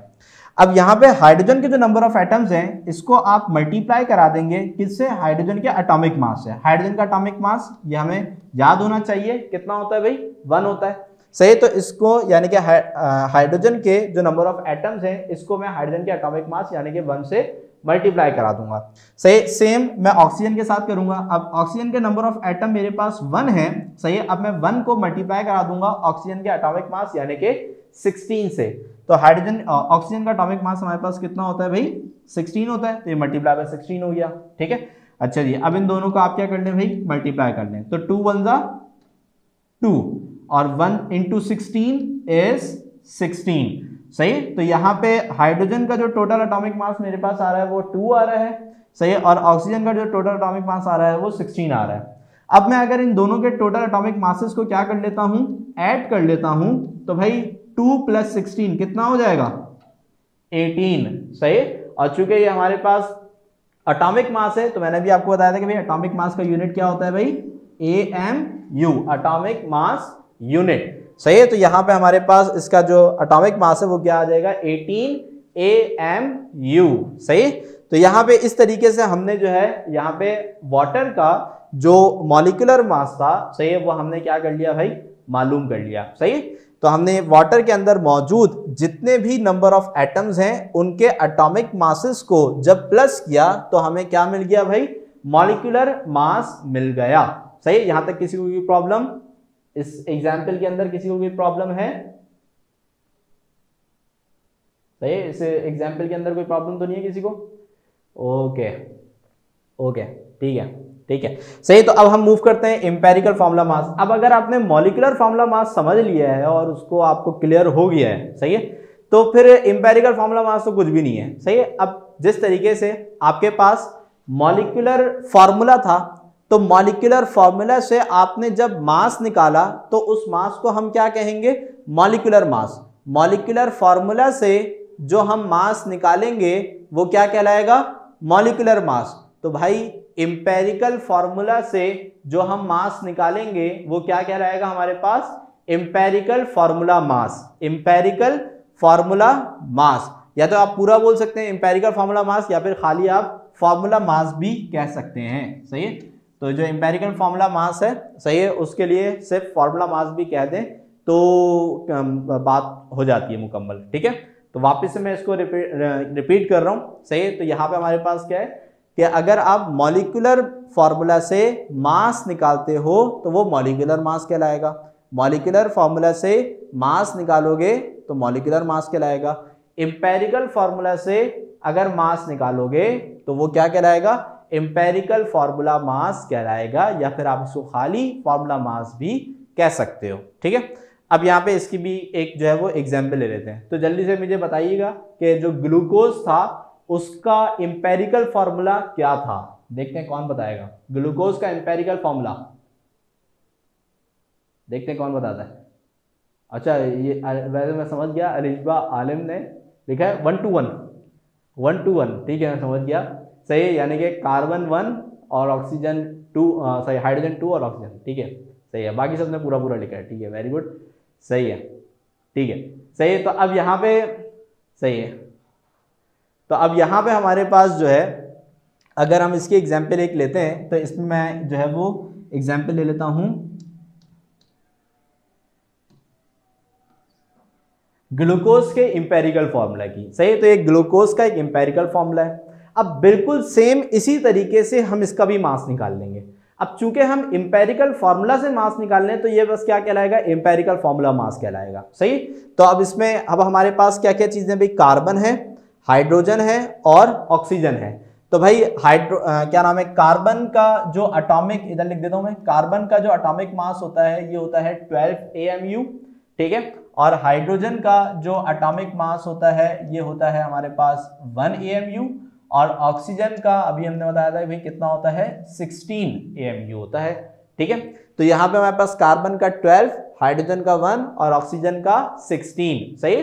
तो यहाँ पे हाँ, मैंने दूसरा मुस्कान मैंने भी आपको बताया था कि भाई ये जो एटॉमिक मासेज हैं ये याद करने होते हैं। वैसे तो अभी आप इतनी प्रैक्टिस करोगे ना कि आपको खुद ही याद हो जाएंगे, सही है। जो कॉमनली आते हैं ना एलिमेंट्स, उनके तो आपको याद हो जाएंगे, सही है। लेकिन इसके अलावा भी जो रेयरली आते हैं, जैसे एल्युमिनियम हो गया, मैग्नीशियम हो गया, पोटेशियम हो गया, इतने होते हैं रेयरली आते हैं, तो इनके भी आप याद कर लें, क्योंकि पहले बोर्ड के पेपर्स में देते थे, लेकिन अभी जो लास्ट ईयर जो हमारा पेपर हुआ है ना उसके अंदर उन्होंने एटॉमिक मासेस ही नहीं दिए, सही है। तो फिर बच्चे बड़े कंफ्यूज हो गए थे, इसलिए मैं फॉर द सेफ साइड ये कहता हूँ कि आप इसको याद कर लें, सही है ना। तो सबके याद नहीं करें, क्योंकि भाई 117 एलिमेंट है, कहाँ से याद होगा पूरा, सही है। तो बस जो जो इम्पॉर्टेंट जो आपके बुक के अंदर है या फिर पास पेपर में जो एलिमेंट्स आए हुए हैं उनके आप याद कर लें, वो काफ़ी है, सही है। तो अब यहाँ पे मुझे भाई इसका इंपेरिकल जो मास है, इंपेरिकल फॉर्मूला मास को कैलकुलेट करना है। तो स्टार्ट करते हैं सॉल्यूशन, सही है। तो सबसे पहले मैं क्या करता हूँ, इनलिस्टिंग करता हूँ कि भाई कितने एलिमेंट, कौन कौन से एलिमेंट मेरे पास यहाँ पे मौजूद है, सही है। तो सबसे पहले मेरे पास है यहाँ पे कार्बन, फिर है हाइड्रोजन और फिर है ऑक्सीजन। जब आप लिस्टिंग करें तो कोई नीचे 1 2 नहीं लगाएगा, सही। जैसे हाइड्रोजन के नीचे यहाँ पे 2 है ना, तो इधर आपको 2 लगाने की जरूरत नहीं है, सिर्फ आपने नाम लिखने हैं, सही। तो कार्बन है, हाइड्रोजन है और ऑक्सीजन है। फिर इसके बाद मैं ये देखता हूँ कि यहाँ पे हमारे पास जो एम्पेरिकल फॉर्मूला लिखा हुआ है इसमें कार्बन की वैल्यू कितनी है और हाइड्रोजन की वैल्यू कितनी है और ऑक्सीजन की वैल्यू कितनी है, सही। तो यहाँ पे मुझे पता चलता है कि भाई कार्बन के कितने एटम्स हैं, 1, हाइड्रोजन के कितने हैं, 2 और ऑक्सीजन के कितने हैं, 1। तो यहाँ पे कार्बन इज इक्वल्स टू 1 आ जाएगा, हाइड्रोजन इज इक्वल्स टू 2 आ जाएगा और ऑक्सीजन इज इक्वल्स टू 1 आ जाएगा। तो ये हमारे पास क्या आ गए, इनके नंबर ऑफ एटम्स आ गए, सही है, जो कि हमें ये इंपेरिकल फॉर्मूला शो कर रहा है, सही। अब मैं इनके नंबर ऑफ एटम्स को इनके रिस्पेक्टिव एटॉमिक मासेस से क्या करा दूंगा, मल्टीप्लाई करा दूंगा, सही।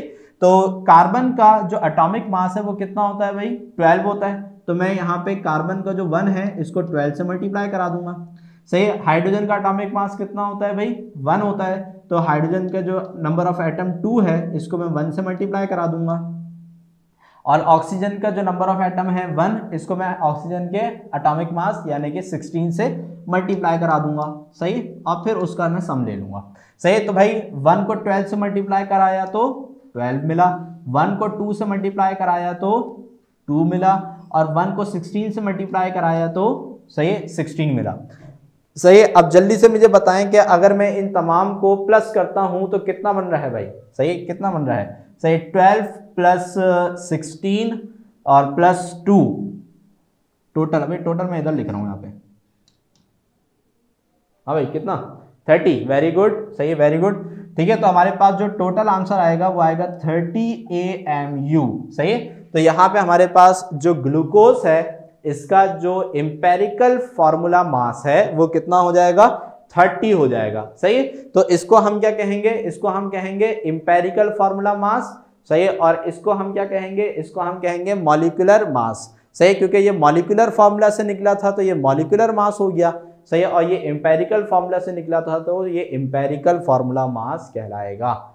ठीक है भाई, तो यहाँ पे मॉलिक्यूलर मास और एम्पेरिकल फॉर्मूला मास, इसके अंदर कोई भी कंफ्यूजन हो तो जल्दी से पूछ लें। AMU का मतलब होता है एटॉमिक मास यूनिट। सही है, एटॉमिक मास यूनिट, क्योंकि आप यहाँ पे सबके एटॉमिक मासेस को ऐड कर रहे हो ना, तो यहाँ पे इसका यूनिट क्या आ जाएगा? AMU, यानी कि एटॉमिक मास यूनिट। ठीक है, सही है, ओके, सही है। तो अभी कैलकुलेशन में अगर किसी को प्रॉब्लम हो तो कोई मसला नहीं है, अभी न्यूमेरिकल करने हैं हमने इसके। सही है, तो आज जो है वो हमने इसके न्यूमेरिकल करने हैं। ठीक है, तो आज बिस्मिल्लाह करते हैं फिर आज हम न्यूमेरिकल्स की। सही है, मॉलिक्यूलर मास अभी हम निकाल लें बस। सही है ना, तो इसमें मैं आपको समझा दूंगा मास। ये आज का हमारा टॉपिक है, अभी हम इसके बाद ही पढ़ेंगे एटॉमिक नंबर और एटॉमिक मास। ठीक है, उसके न्यूमेरिकल भी आज ही करना है। सही है, अच्छा तो भाई स्टार्ट करते हैं। सही है, तो यहाँ पे ये बुक का आपका क्वेश्चन है। सही है, आपको ये बुक में भी मिलेगा। सही है, लास्ट में जो आपके प्रैक्टिस क्वेश्चंस दिए हुए हैं, सही है, उसके अंदर आपको ये मिल जाएगा क्वेश्चन। सही है, तो यहाँ पे लिखा हुआ है कैलकुलेट द मॉलिक्यूलर मास क्या नाम है इन AMU ऑफ द फॉलोइंग। सही है, तो यानी कि आपको यहाँ पे जो कंपाउंड्स दिए गए हैं, सही है, आपने इन कंपाउंड्स के जो मॉलिक्यूलर मासेस हैं, सही है, वो आपने क्या करने हैं? मालूम करने हैं। सही है, तो यहाँ पे मैं कुछ के मैं कराऊंगा आपको और कुछ मैं आपको दूंगा। सही है, अभी करने को आप मुझे करके उसके आंसर बताओगे। सही है, और कुछ आप फिर होमवर्क में लोगे। ठीक है ना, ताकि फिर हम आज नया भी टॉपिक हम कवर अप करेंगे। सही है हाँ भाई, पी के आते भाई, पानी साथ ही रखा करें भाई, है। ठीक है भाई, अच्छा पानी से याद आया, मेरी भी चाय रहती थी।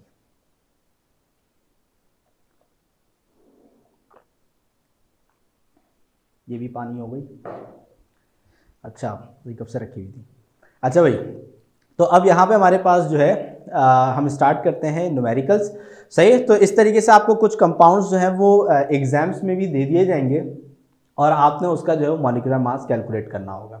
सही है, तो मैं यहाँ पे एक एग्जाम्पल मैं कराता हूँ और एक एग्जाम्पल जो है वो फिर आप करिएगा। ठीक है, तो यहाँ पे जो फर्स्ट वन है, ठीक है, इसका जो मॉलिक्यूलर मास है, सही है, वो मैं यहाँ पे कैलकुलेट करने लगा हूँ। ठीक है, तो स्टार्ट करते हैं। यहाँ पे एक लाइन बना देते हैं। सही है, और इसके मैं यहाँ पे कॉपी कर लेता हूँ। भाई मैं सॉल्व कर रहा हूँ C2H5OH। सही है, C2H5OH। तो इसका जो है मॉलिक्यूलर मास मैं यहाँ पे जो है वो अभी मालूम करने लगा हूँ। ठीक है भाई, तो सॉल्यूशन में जाएंगे। देखिए जो जो स्टेप मैं आपको बता रहा हूँ, सही है, आप बिल्कुल सेम उसी स्टेप से आप करेंगे। सही है, तो ये कि चेकर भी आपको फिर अच्छे नंबर जो है वो आराम से दे देगा। ठीक है भाई, हाँ बेटा, कुछ जगहों पे जो है ना वो नेट का भी इशू हो रहा है ना, तो बच्चों को आवाज़ सही आ रही है, कुछ बच्चों को नहीं आ रही है। ठीक है ना, तो उसमें वो फिर वापस से रिकनेक्ट कर लें, वो सही हो जाएगा। ठीक है, तो स्टार्ट करते हैं भाई। तो यहाँ पे सबसे पहले चीज़ जो होती है हमारे पास वो होती है कि भाई जितने भी हमारे पास यहाँ पे एलिमेंट्स मौजूद हैं, सही है, हम उसकी इनलिस्टिंग कर लेते हैं, यानी कि उसकी एक लिस्ट बना लेते हैं। ठीक है, तो सबसे पहला हमारे पास है यहाँ पे कार्बन, तो मैंने यहाँ पे लिख लिया पहला कार्बन। फिर दूसरा है मेरे पास यहाँ पे हाइड्रोजन। अच्छा सर, हाइड्रोजन 2 बार है तो 2 बार लिखेंगे? नहीं, अगर 2 बार भी है तो एक ही बार लिखेंगे। सही है, तो यहाँ पे हमारे पास क्या है कि भाई क्या नाम है, यहाँ पे हमारे पास क्या आ जाएगा भाई, हाइड्रोजन एक ही बार लिखेंगे। फिर दूसरा क्या हमारे पास, ऑक्सीजन। सही है, तो यहाँ पे आ जाएगा हमारे पास ऑक्सीजन। ठीक है, तो कार्बन, हाइड्रोजन और ऑक्सीजन, इसके अलावा इसके अंदर और कोई चौथा एलिमेंट नहीं है। ठीक है भाई, तो अब यहाँ पे हमारे पास क्या है कि अब दूसरा काम हमारा ये होता है कि भाई यहाँ पे हम कार्बन के नंबर ऑफ एटम्स देख लें कि भाई कितने हैं। सही है, तो कार्बन के नंबर ऑफ एटम्स कितने हैं भाई हमारे पास यहाँ पे 2। सही है, तो क्योंकि सी के नीचे क्या लिखा हुआ है यहाँ पे 2 लिखा हुआ है, तो यहाँ पे हमारे पास क्या आ जाएगा भाई 2 आ जाएगा। ठीक है, फिर इसके बाद हाइड्रोजन की टोटल वैल्यू आप देखें कि कितनी है। तो यहाँ पे अगर हम देखें तो हाइड्रोजन के नीचे क्या लिखा हुआ है 5, और यहाँ पे क्या लिखा हुआ है हमारे पास हाइड्रोजन के नीचे कुछ भी नहीं लिखा हुआ तो 1 आ जाएगा। सही है, तो 5 और 1, तो हाइड्रोजन की टोटल वैल्यू कितनी हो गई हमारे पास 6 हो गई। सही है, तो यहाँ पे आ जाएगा 6। और फिर ऑक्सीजन के नीचे क्या लिखा हुआ है भाई, सही है 1 लिखा हुआ है। ठीक है, तो यहाँ पे ऑक्सीजन की भी जो नंबर ऑफ एटम्स हैं वो कितने आ जाएंगे हमारे पास 1 आ जाएंगे। ओके हो गया। ठीक है, अच्छा अब हम क्या कराएंगे कि भाई इनके जो भी हमारे पास नंबर ऑफ एटम्स हैं, सही है, इनको हम मल्टीप्लाई कराएंगे इनके रिस्पेक्टिव एटॉमिक मासेस से। तो अभी मैंने पिछली स्लाइड में आपको लिख के बताया था कि भाई कार्बन का एटॉमिक मास कितना होता है 12 होता है। सही है, वेरी गुड मैसा। ठीक है, तो 12 होता है। इसके अलावा हाइड्रोजन का एटॉमिक मास कितना होता है 1 होता है। ठीक है, और फिर इसके बाद ऑक्सीजन का एटॉमिक मास कितना होता है 16 होता है। Very good. ठीक है, अच्छा अब यहाँ पे हमारे पास क्या है कि भाई अगर 2 को मैं 12 से मल्टीप्लाई कराऊंगा तो कितना हो गया भाई 2 मल्टीप्लाई बाय 12 इज 24। सही है, और 6 को 1 से मल्टीप्लाई कराया तो 6 1 जा 6, और 16 को 1 से कराया तो 16 1 जा 16। अब इन तमाम एटॉमिक मासेस को मैं यहाँ पे क्या कर लूंगा भाई ऐड कर लूंगा। सही है, तो अगर इन तमाम एटॉमिक मासेस को मैं ऐड करता हूं, सही है, तो ये कितना हो गया भाई 46। सही है, तो यहाँ पे अब जो है वो आप आंसर बता सकते हैं 46 AMU। सही है, अगर कुछ बच्चे माशाल्लाह से ऐसे भी थे जो पहले ही बता रहे थे। ठीक है, मैंने देख लिए थे सबको। सही है, तो माशाल्लाह से जो वो उन्होंने पहले ही निकाल के रख लिए थे, तो अच्छी बात है, अच्छी बात है, क्योंकि बहुत इंपॉर्टेंट क्वेश्चन है। ऐसा ही क्वेश्चन जो है आपको मोस्ट प्रोबेबली जो बोर्ड के पेपर में आपको नजर आएगा। सही है, तो अगर आपको ये आती है तो बहुत अच्छी बात है। ठीक है, सही है, तो यहाँ पे मैंने जो है वो इसका निकाल लिया है। अच्छा, अभी पिछली एग्जाम्पल में मैंने H2O का मालूम कर लिया है, तो अब जल्दी से बच्चे जो है ना वो क्या करें NH3 का एटॉमिक क्या नाम है मॉलिक्यूलर मास जल्दी से निकाल के मुझे आंसर बता दें NH3 का जल्दी से। अरे यार तुम लोग ने पहले ही से निकाल के रखे हुए हैं। अच्छा, सही है, तो 17 इज द राइट आंसर। सही है, लेकिन ये कि जिन बच्चों ने अभी नहीं निकाला उनको मैं 1 मिनट दे रहा हूँ, जल्दी से NH3 का जो मास है वो निकाल लें और मुझे आंसर बताएं। ठीक है, और जिन बच्चों ने निकाल लिया है वो बहुत वेरी गुड, अच्छी बात है।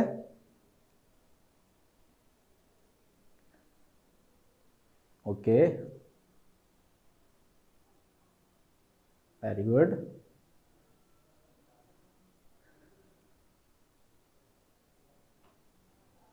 वेरी गुड, ठीक है, ठीक है, सही है, सही है। अच्छा, जिन बच्चों ने निकाल लिया वो जल्दी से फिर कार्बन डाइऑक्साइड का भी निकाल लें। कार्बन डाइऑक्साइड आज यार क्या पहले से ही निकाले हुए।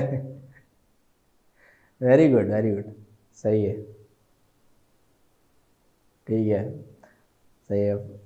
उमर, फातिमा, रहीमा, सही है, मास तारिक, ठीक है, वेरी गुड, सही है, ठीक है, सही है। तो भाई अभी हमने जो ये जो क्या नाम है ये इथेनॉल का फॉर्मूला था C2H5OH, सही है, इसका हमने मॉलिक्यूलर मास निकाला 46, तो पहले वाले का आंसर 46।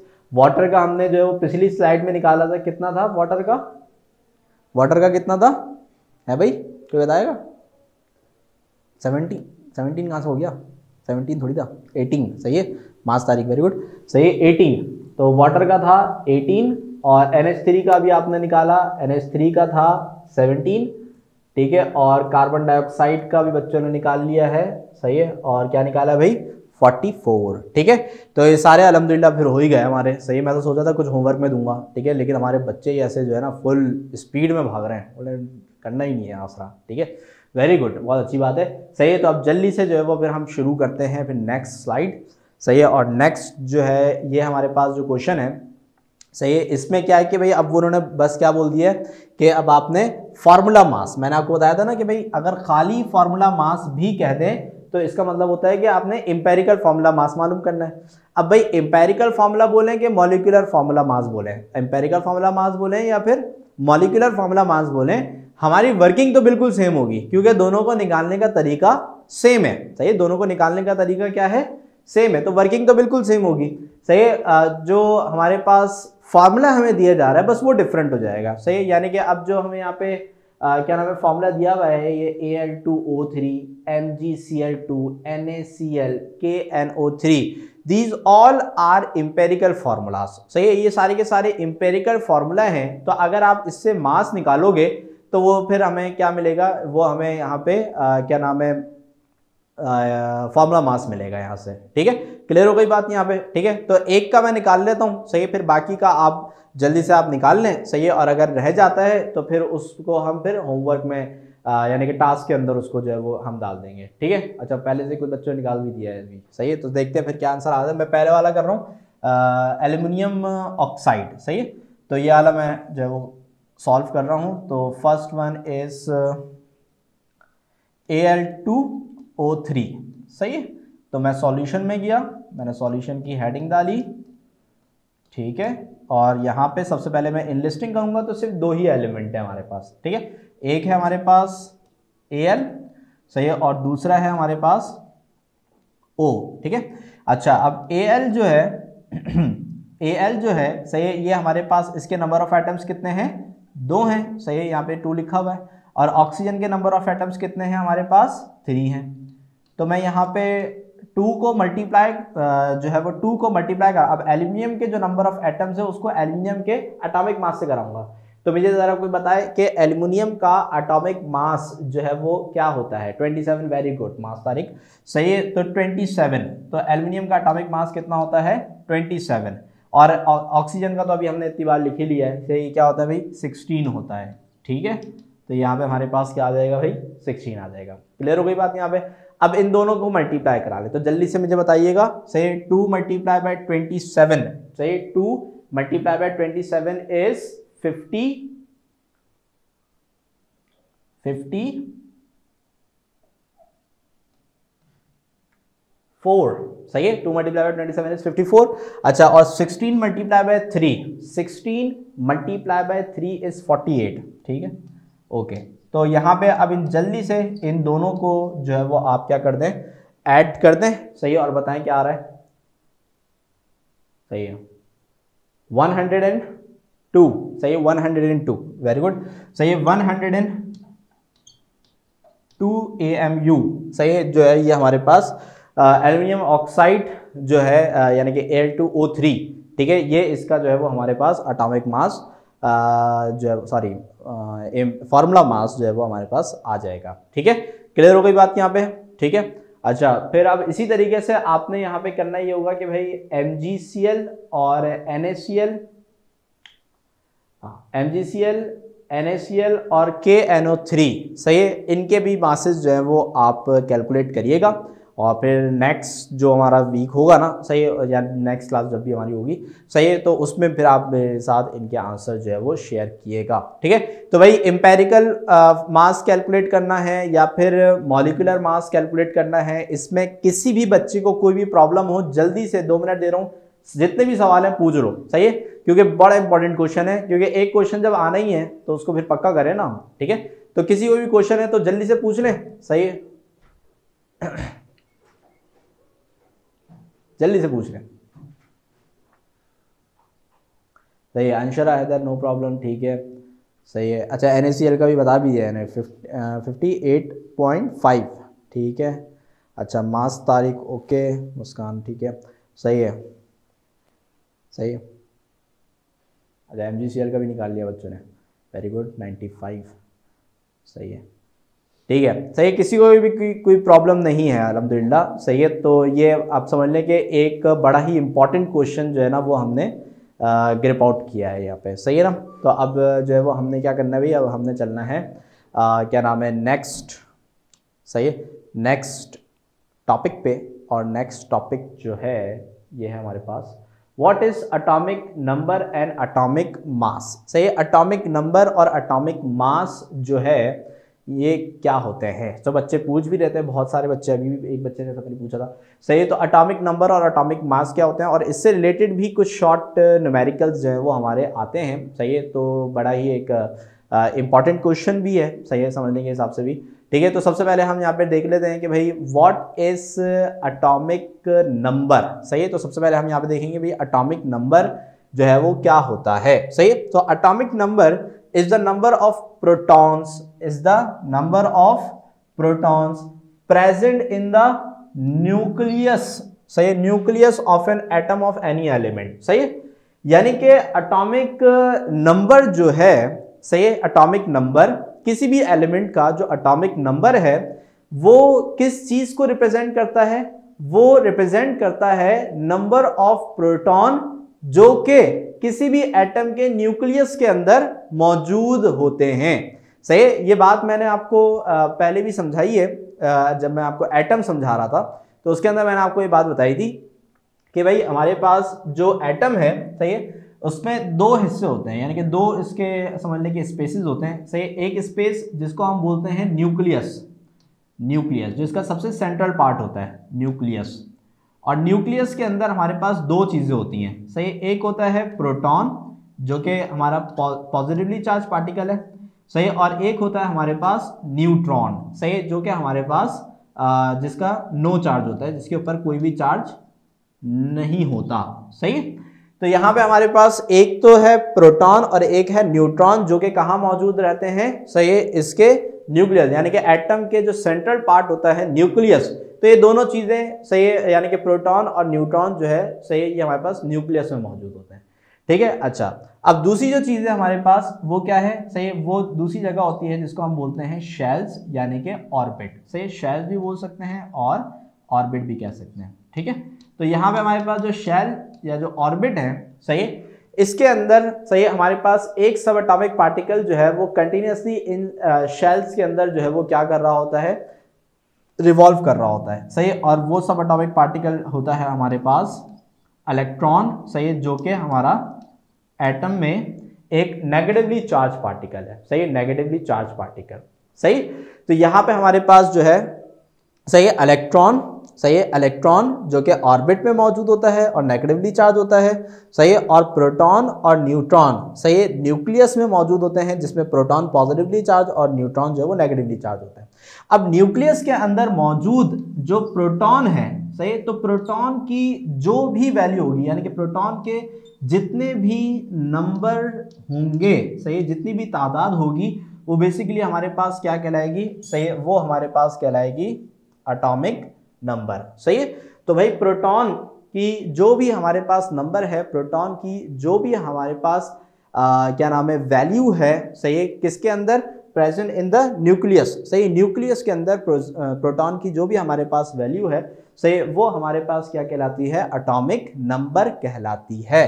सही, तो ये हमारे पास इसकी डेफिनेशन है। सही, atomic number is the number of proton present in the nucleus of any element. सही, तो यहां तक किसी को कोई प्रॉब्लम?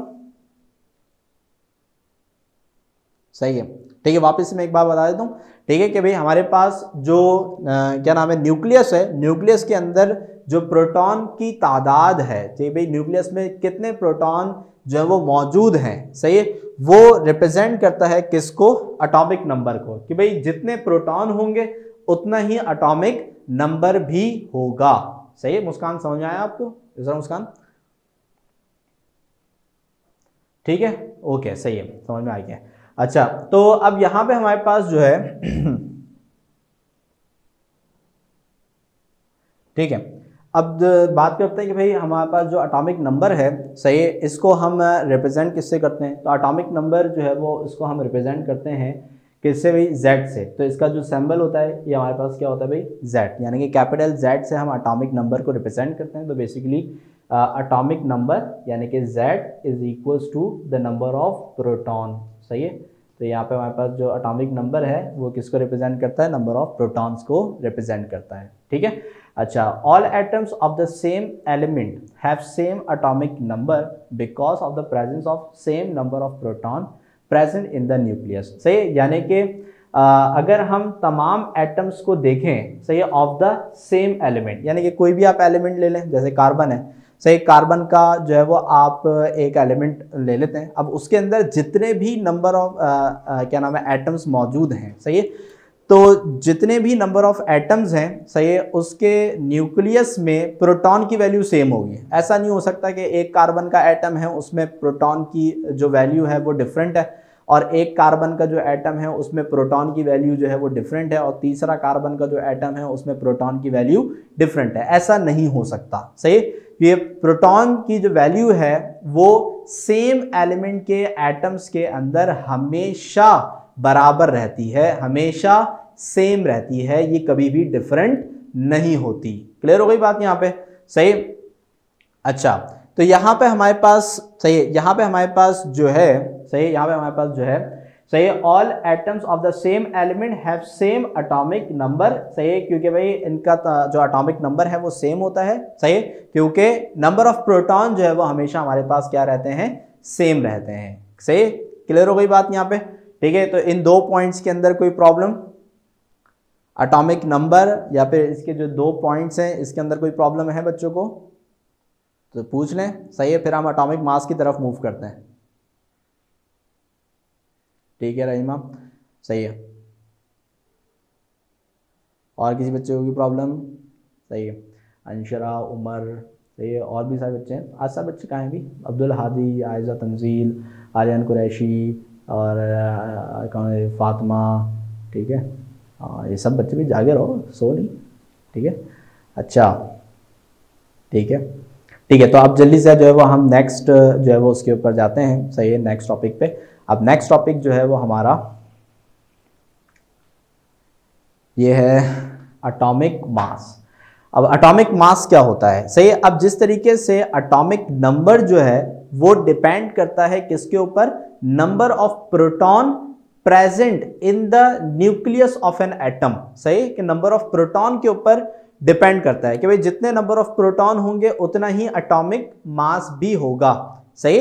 तो अब यहाँ पे हमारे पास जो क्या नाम है, एटॉमिक मास है, सही, सॉरी एटॉमिक नंबर भी होगा, एटॉमिक मास जो है, सही, ये क्या होता है भाई हमारे पास, तो atomic mass is the sum, सही, atomic mass is the sum of number of protons and neutrons, ठीक है। यानी कि किसी भी एलिमेंट के एटम के न्यूक्लियस में, किसी भी एलिमेंट के एटम के न्यूक्लियस में जितने भी प्रोटॉन और न्यूट्रॉन्स हैं उन दोनों की वैल्यू को अगर हम प्लस कर दें, सही है, यानी कि प्रोटॉन प्लस न्यूट्रॉन, सही। तो अगर प्रोटॉन और न्यूट्रॉन को अगर मैं प्लस कर देता हूं, सही, तो इनको प्लस करने पे हमें जो वैल्यू मिलेगी वो क्या कहलाएगी, एटॉमिक मास कहलाएगी, सही। तो अगर मैं प्रोटॉन और न्यूट्रॉन को ऐड कर देता हूं, सही, तो इनको प्लस करने पे, ऐड करने पे हमें जो वैल्यू मिलेगी वो क्या कहलाएगी, एटॉमिक मास कहलाएगी, सही।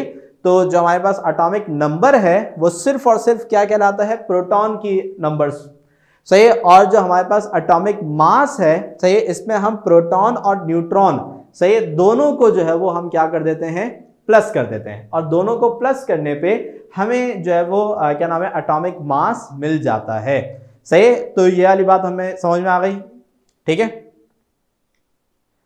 सही है। अच्छा, अब यहां पे हमारे पास क्या है कि भाई एटॉमिक मास जो है, सही, जिस तरीके से एटॉमिक नंबर रिप्रेजेंट होता है कैपिटल Z से, तो एटॉमिक मास जो है, सही, एटॉमिक मास ये रिप्रेजेंट होता है कैपिटल A से, ठीक है। एटॉमिक मास किससे रिप्रेजेंट होता है, कैपिटल A से। तो इस तरीके से हमारे पास जो एटॉमिक मास है, सही है, इसका फॉर्मूला क्या बन जाएगा, atomic mass is equals to proton plus neutron, सही। Atomic mass is equals to proton plus neutron, कि अगर आप प्रोटॉन और न्यूट्रॉन को ऐड कराओगे तो आपको क्या मिलेगा, एटॉमिक मास मिल जाएगा, यानी कि A की वैल्यू आपको मिल जाएगी। क्लियर हो गई बात यहाँ पे। अच्छा, अब इसमें क्या होता है कि भाई जो हमारे पास प्रोटॉन है, सही, ठीक है, ओके की रिपोर्ट है, सही सही। अच्छा, तो हमारे पास यहाँ पे जो प्रोटॉन है, सही, ये बेसिकली किसको रिप्रेजेंट करता है, एटॉमिक नंबर को रिप्रेजेंट करता है ना। तो प्रोटॉन की जगह पे हम एटॉमिक नंबर का सिंबल भी डाल सकते हैं, यानी कि हम P की जगह पे Z भी लिख सकते हैं, सही है। तो हमारे पास फिर फॉर्मूला क्या हो जाएगा, Z प्लस N, सही। तो आपकी बुक के अंदर जो फॉर्मूला लिखा हुआ है वो बिल्कुल ऐसे ही लिखा हुआ है, A is equals to Z plus N, ठीक है भाई। तो यहाँ पे हमारे पास सही है। यहाँ पे हमारे पास जो है सही है, जो एटॉमिक मास है इसका फॉर्मूला क्या हो जाएगा, A is equals to number of proton या फिर एटॉमिक नंबर प्लस n, यानी कि क्या नाम है, न्यूट्रॉन की तादाद। सही है, तो इन दोनों का अगर हम प्लस करा दें तो एटॉमिक मास मिल जाएगा। सही है, तो यहाँ पे इसमें हमारे पास क्या है, इट इज रिप्रेजेंटेड बाय ए, ये वाली बात मैंने आपको बता दी कि इसको ए से रिप्रेजेंट करते हैं, और it is calculated by the formula A is equals to Z plus N. सही है, तो यहाँ पे ए जो है वो एटॉमिक मास है, जेड जो है वो एटॉमिक नंबर यानी कि नंबर ऑफ प्रोटॉन है, और एन जो है ये हमारे पास नंबर ऑफ न्यूट्रॉन है। सही है, न्यूट्रॉन की वैल्यू है। ठीक है भाई, क्लियर हो गई बात यहाँ पे, कोई इसके अंदर कंफ्यूजन, कोई प्रॉब्लम? ओके, सही है। अच्छा, कभी आपने जो है वो केमिस्ट्री अभी कोई भी क्या नाम है साइंस की जो बुक है 8th क्लास में या फिर याली साइंस जो आपकी केमिस्ट्री की बुक है, इसको कभी खोला हो, सही, तो आपने देखा होगा कि कुछ एलिमेंट्स जो है ना वो आपको इस तरीके से लिखे हुए नज़र आते हैं, ऐसे ऐसे लिखे हुए होते हैं। किसी ने देखा ऐसा है? ऐसे देखा है ना, ऐसे ऊपर भी नंबर लिखा हुआ होता है और नीचे भी नंबर है। ठीक है, तो आप यहाँ पे इसको भी याद रखें। सही है, क्योंकि बोर्ड में इस तरीके से भी क्वेश्चन आता है। सही, तो यहाँ पे कोई भी एलिमेंट हो, जैसे मैंने यहाँ पे एक कार्बन की एग्जांपल ली है। सही है, तो यहाँ पे हमारे पास जो है वो ऊपर वाला, सही है, ऊपर वाला जो नंबर लिखा हुआ होता है ना, ये बेसिकली रिप्रेजेंट करता है किसको, एटॉमिक मास को। सही, किसको रिप्रेजेंट करता है, एटॉमिक मास को। ठीक है भाई। अच्छा, और जो यहाँ पे हमारे पास नीचे वाला नंबर है, सही, ये किसको रिप्रेजेंट करता है, एटॉमिक नंबर को। वेरी गुड अंशरा, सही है, तो यहाँ पे हमारे पास जो है ये रिप्रेजेंट करता है एटॉमिक नंबर को। सही, तो when we write any element, ये एक्स मैंने ऐसे बनाया, तो इसके ऊपर वाला जो हमेशा नंबर होता है वो एटॉमिक मास होता है, और नीचे वाला नंबर हमेशा एटॉमिक नंबर होता है। ठीक है, तो ये एमसीक्यू भी आ सकता है, ऐसे आपको कोई भी एलिमेंट लिख के दे दिया जाएगा और पूछेंगे भाई इसका एटॉमिक मास क्या है, इसका एटॉमिक नंबर क्या है। सही है, तो जिन बच्चों को पता होगा कि भाई ऊपर वाला नंबर एटॉमिक मास होता है वो आराम से आंसर बता देंगे, और जिनको पता होगा कि भाई नीचे वाला नंबर एटॉमिक नंबर होता है वो एटॉमिक नंबर का आंसर बहुत आराम से दे देंगे। ठीक है भाई, क्लियर हुई बात यहाँ पे, कोई मसला है इसके अंदर? ठीक है, वेरी गुड, सही है, सही है। सही है, तो अब जल्दी से जो है ना हम देख लेते हैं कि इसके जो न्यूमेरिकल क्वेश्चंस हैं वो कैसे आते हैं, और फिर क्लास जो है वो हम वाइंड अप करेंगे। सही, तो स्टार्ट करते हैं numerical questions for related to atomic number and atomic mass, जो भी हमने टॉपिक समझा है। सही है, तो इसका क्वेश्चन देखते हैं, ये आपका बुक से ही आई थिंक ये एग्जाम्पल से जो है वो लिया हुआ है। सही है, तो बुक में ही इसकी एग्जाम्पल ये जो है वो मौजूद है। सही है, तो इसमें देखते हैं कि भाई इसको सॉल्व किस तरीके से करना है। बहुत ही आसान, बहुत ही बच्चों वाले क्वेश्चन है ये। सही है, तो यहाँ पे जो क्वेश्चन है इसको पहले हम देख लेते हैं। यहाँ पे लिखा हुआ है, if any element have number of protons equals to 11। सही है, number of protons equals to 11। अब नंबर ऑफ प्रोटॉन की वैल्यू इन्होंने हमें दी हुई है, तो इसको हम सर डाटा में कैसे लिखेंगे? भाई डाटा की हेडिंग बनाई, सही है, और डाटा में हमने लिखा प्रोटॉन, या तो P लिख लें, या फिर क्योंकि प्रोटॉन जो है वो बराबर होता है, सही, प्रोटॉन जो है वो बराबर होता है किसके, है भाई, प्रोटॉन जो है वो बराबर होता है किसके, एटॉमिक नंबर के। तो यहाँ पे आप P is equals to Z is equals to आप क्या लिख सकते हो भाई, 11।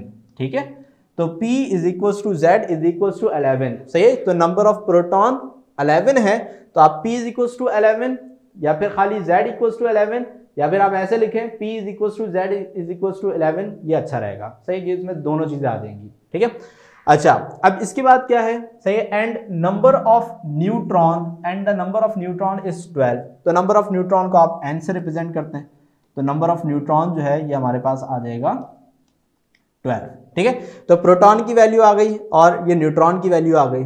Find its atomic number. सही है, अब आपने क्या मालूम करना है भाई, एटॉमिक नंबर मालूम करना है। ठीक है, ठीक है, तो इसमें जो है वो हमारे पास एटॉमिक नंबर मालूम करना है और एटॉमिक मास मालूम करना है। एटॉमिक नंबर और एटॉमिक मास हमें मालूम करना है। ठीक है, तो अब यहाँ पे मैं जो है वो क्या नाम है, सॉल्यूशन में गया। सबसे पहले तो भाई एटॉमिक नंबर, तो एटॉमिक नंबर तो नंबर ऑफ प्रोटॉन के बराबर ही होता है ना, जो कि हमने डाटा में भी लिखा हुआ है, सही है। तो भाई atomic number is equals to, इसको हम किससे रिप्रेजेंट करते हैं, z से, is equals to number of proton which is 12, ठीक है। तो इसको वैसे हमने तो वैसे डाटा में भी लिख के दिखाया हुआ है, लेकिन चूंकि उन्होंने आंसर मांगा है तो हमने यहाँ पे इसको इस तरह से लिख दिया, एटॉमिक नंबर जो कि z होता है वो बराबर होता है नंबर ऑफ प्रोटॉन के, और चूंकि प्रोटॉन की वैल्यू 11 है तो नंबर ऑफ जो हमारे पास एटॉमिक नंबर है वो भी क्या हो जाएगा हमारे पास 11 हो जाएगा, ठीक है। इसके बाद नेक्स्ट चीज हमने मालूम करनी है एटॉमिक मास। एटॉमिक मास का जो फॉर्मूला अभी हमने लिखा वो क्या था, A is equals to Z plus N। तो भाई A is equals to Z, अब Z की वैल्यू हमने अभी क्या निकाली भाई 11, और N की वैल्यू हमारे पास क्या है भाई 12, सही है। तो 12 और 11 को अगर हम ऐड कर दें तो हमारा आंसर क्या आ जाएगा 23, सही है। तो हमारे पास एटॉमिक जो मास है, सही, एटॉमिक मास, उसकी वैल्यू हमारे पास क्या आ गई भाई 23 आ गई, ठीक है। तो इस तरीके से हमने जो है यहाँ पे जो है वो एटॉमिक नंबर भी निकाल लिया और एटॉमिक मास भी निकाल लिया, सही है। बहुत ही आसान और बहुत ही बच्चों वाला बेसिक क्वेश्चन है, सही है। तो अगर लेकिन फिर भी किसी को कोई प्रॉब्लम हो, कंफ्यूजन हो, वो जल्दी से पूछ लें, क्योंकि क्लास में भी कम टाइम रह गया है, ताकि एक क्वेश्चन हम इसका और देख लें। जल्दी से बताएं, इसके अंदर किसी को कोई कंफ्यूजन? हाँ, बहुत ईजी है, बहुत ईजी है, ठीक है, सही है, वेरी गुड, ओके की रिपोर्ट, सही है, अच्छा, सही है, वेरी गुड, ठीक है, ओके। अब नेक्स्ट जल्दी से इसका क्वेश्चन देखते हैं भाई। नेक्स्ट क्वेश्चन में क्या लिखा है, how many number of proton, तो जल्दी से इसका डाटा बनाते हैं, डाटा, सही है। तो यहां पे बोले how many number of protons, तो भाई प्रोटॉन्स की वैल्यू जो है वो हमें यहाँ पे मालूम करनी है, सही है। एंड न्यूट्रॉन, सही है, और न्यूट्रॉन की वैल्यू भी हमने यहाँ पे मालूम करनी है, सही, न्यूट्रॉन की वैल्यू मालूम करनी है, सही। आर देयर इन एटम, सही, हैविंग एटॉमिक मास, क्योंकि ए का मतलब होता है एटॉमिक मास, तो एटॉमिक मास की वैल्यू कितनी है हमारे पास 40, सही है, और एटॉमिक नंबर की वैल्यू हमारे पास कितनी है 20, सही है। तो ये आ गया। अब भाई इन्होंने दो चीजें मांगी है, प्रोटॉन और न्यूट्रॉन की वैल्यू मांगी है, सही है, ठीक है, ठीक है, थैंक यू, थैंक यू, सही है। तो अब यहां पे हमारे पास, सही है, अब यहां पे हमारे पास क्या है भाई प्रोटॉन और न्यूट्रॉन की वैल्यू मांगी है ना, तो अब हमें ये बात पता है कि भाई जो प्रोटॉन है वो बराबर होता है किसके, एटॉमिक नंबर के, सही है। तो हमारे पास अब एटॉमिक नंबर की वैल्यू कितनी है 20 है, तो एटॉमिक नंबर की जगह पे 20 आ जाएगा, तो प्रोटॉन की वैल्यू कितनी हो जाएगी हमारे पास 20 हो जाएगी, सही है भाई। अच्छा, अब इसके बाद नेक्स्ट चीज, सही है, अब नेक्स्ट चीज जो है वो हमें न्यूट्रॉन की वैल्यू मालूम करनी है। अब न्यूट्रॉन जो है वो सिर्फ और सिर्फ एटॉमिक मास के फॉर्मूले में, इसके अलावा और किसी के फॉर्मूले में नहीं है, तो हम जल्दी से एटॉमिक मास का फॉर्मूला लगा लेंगे। तो A इज इक्वल्स टू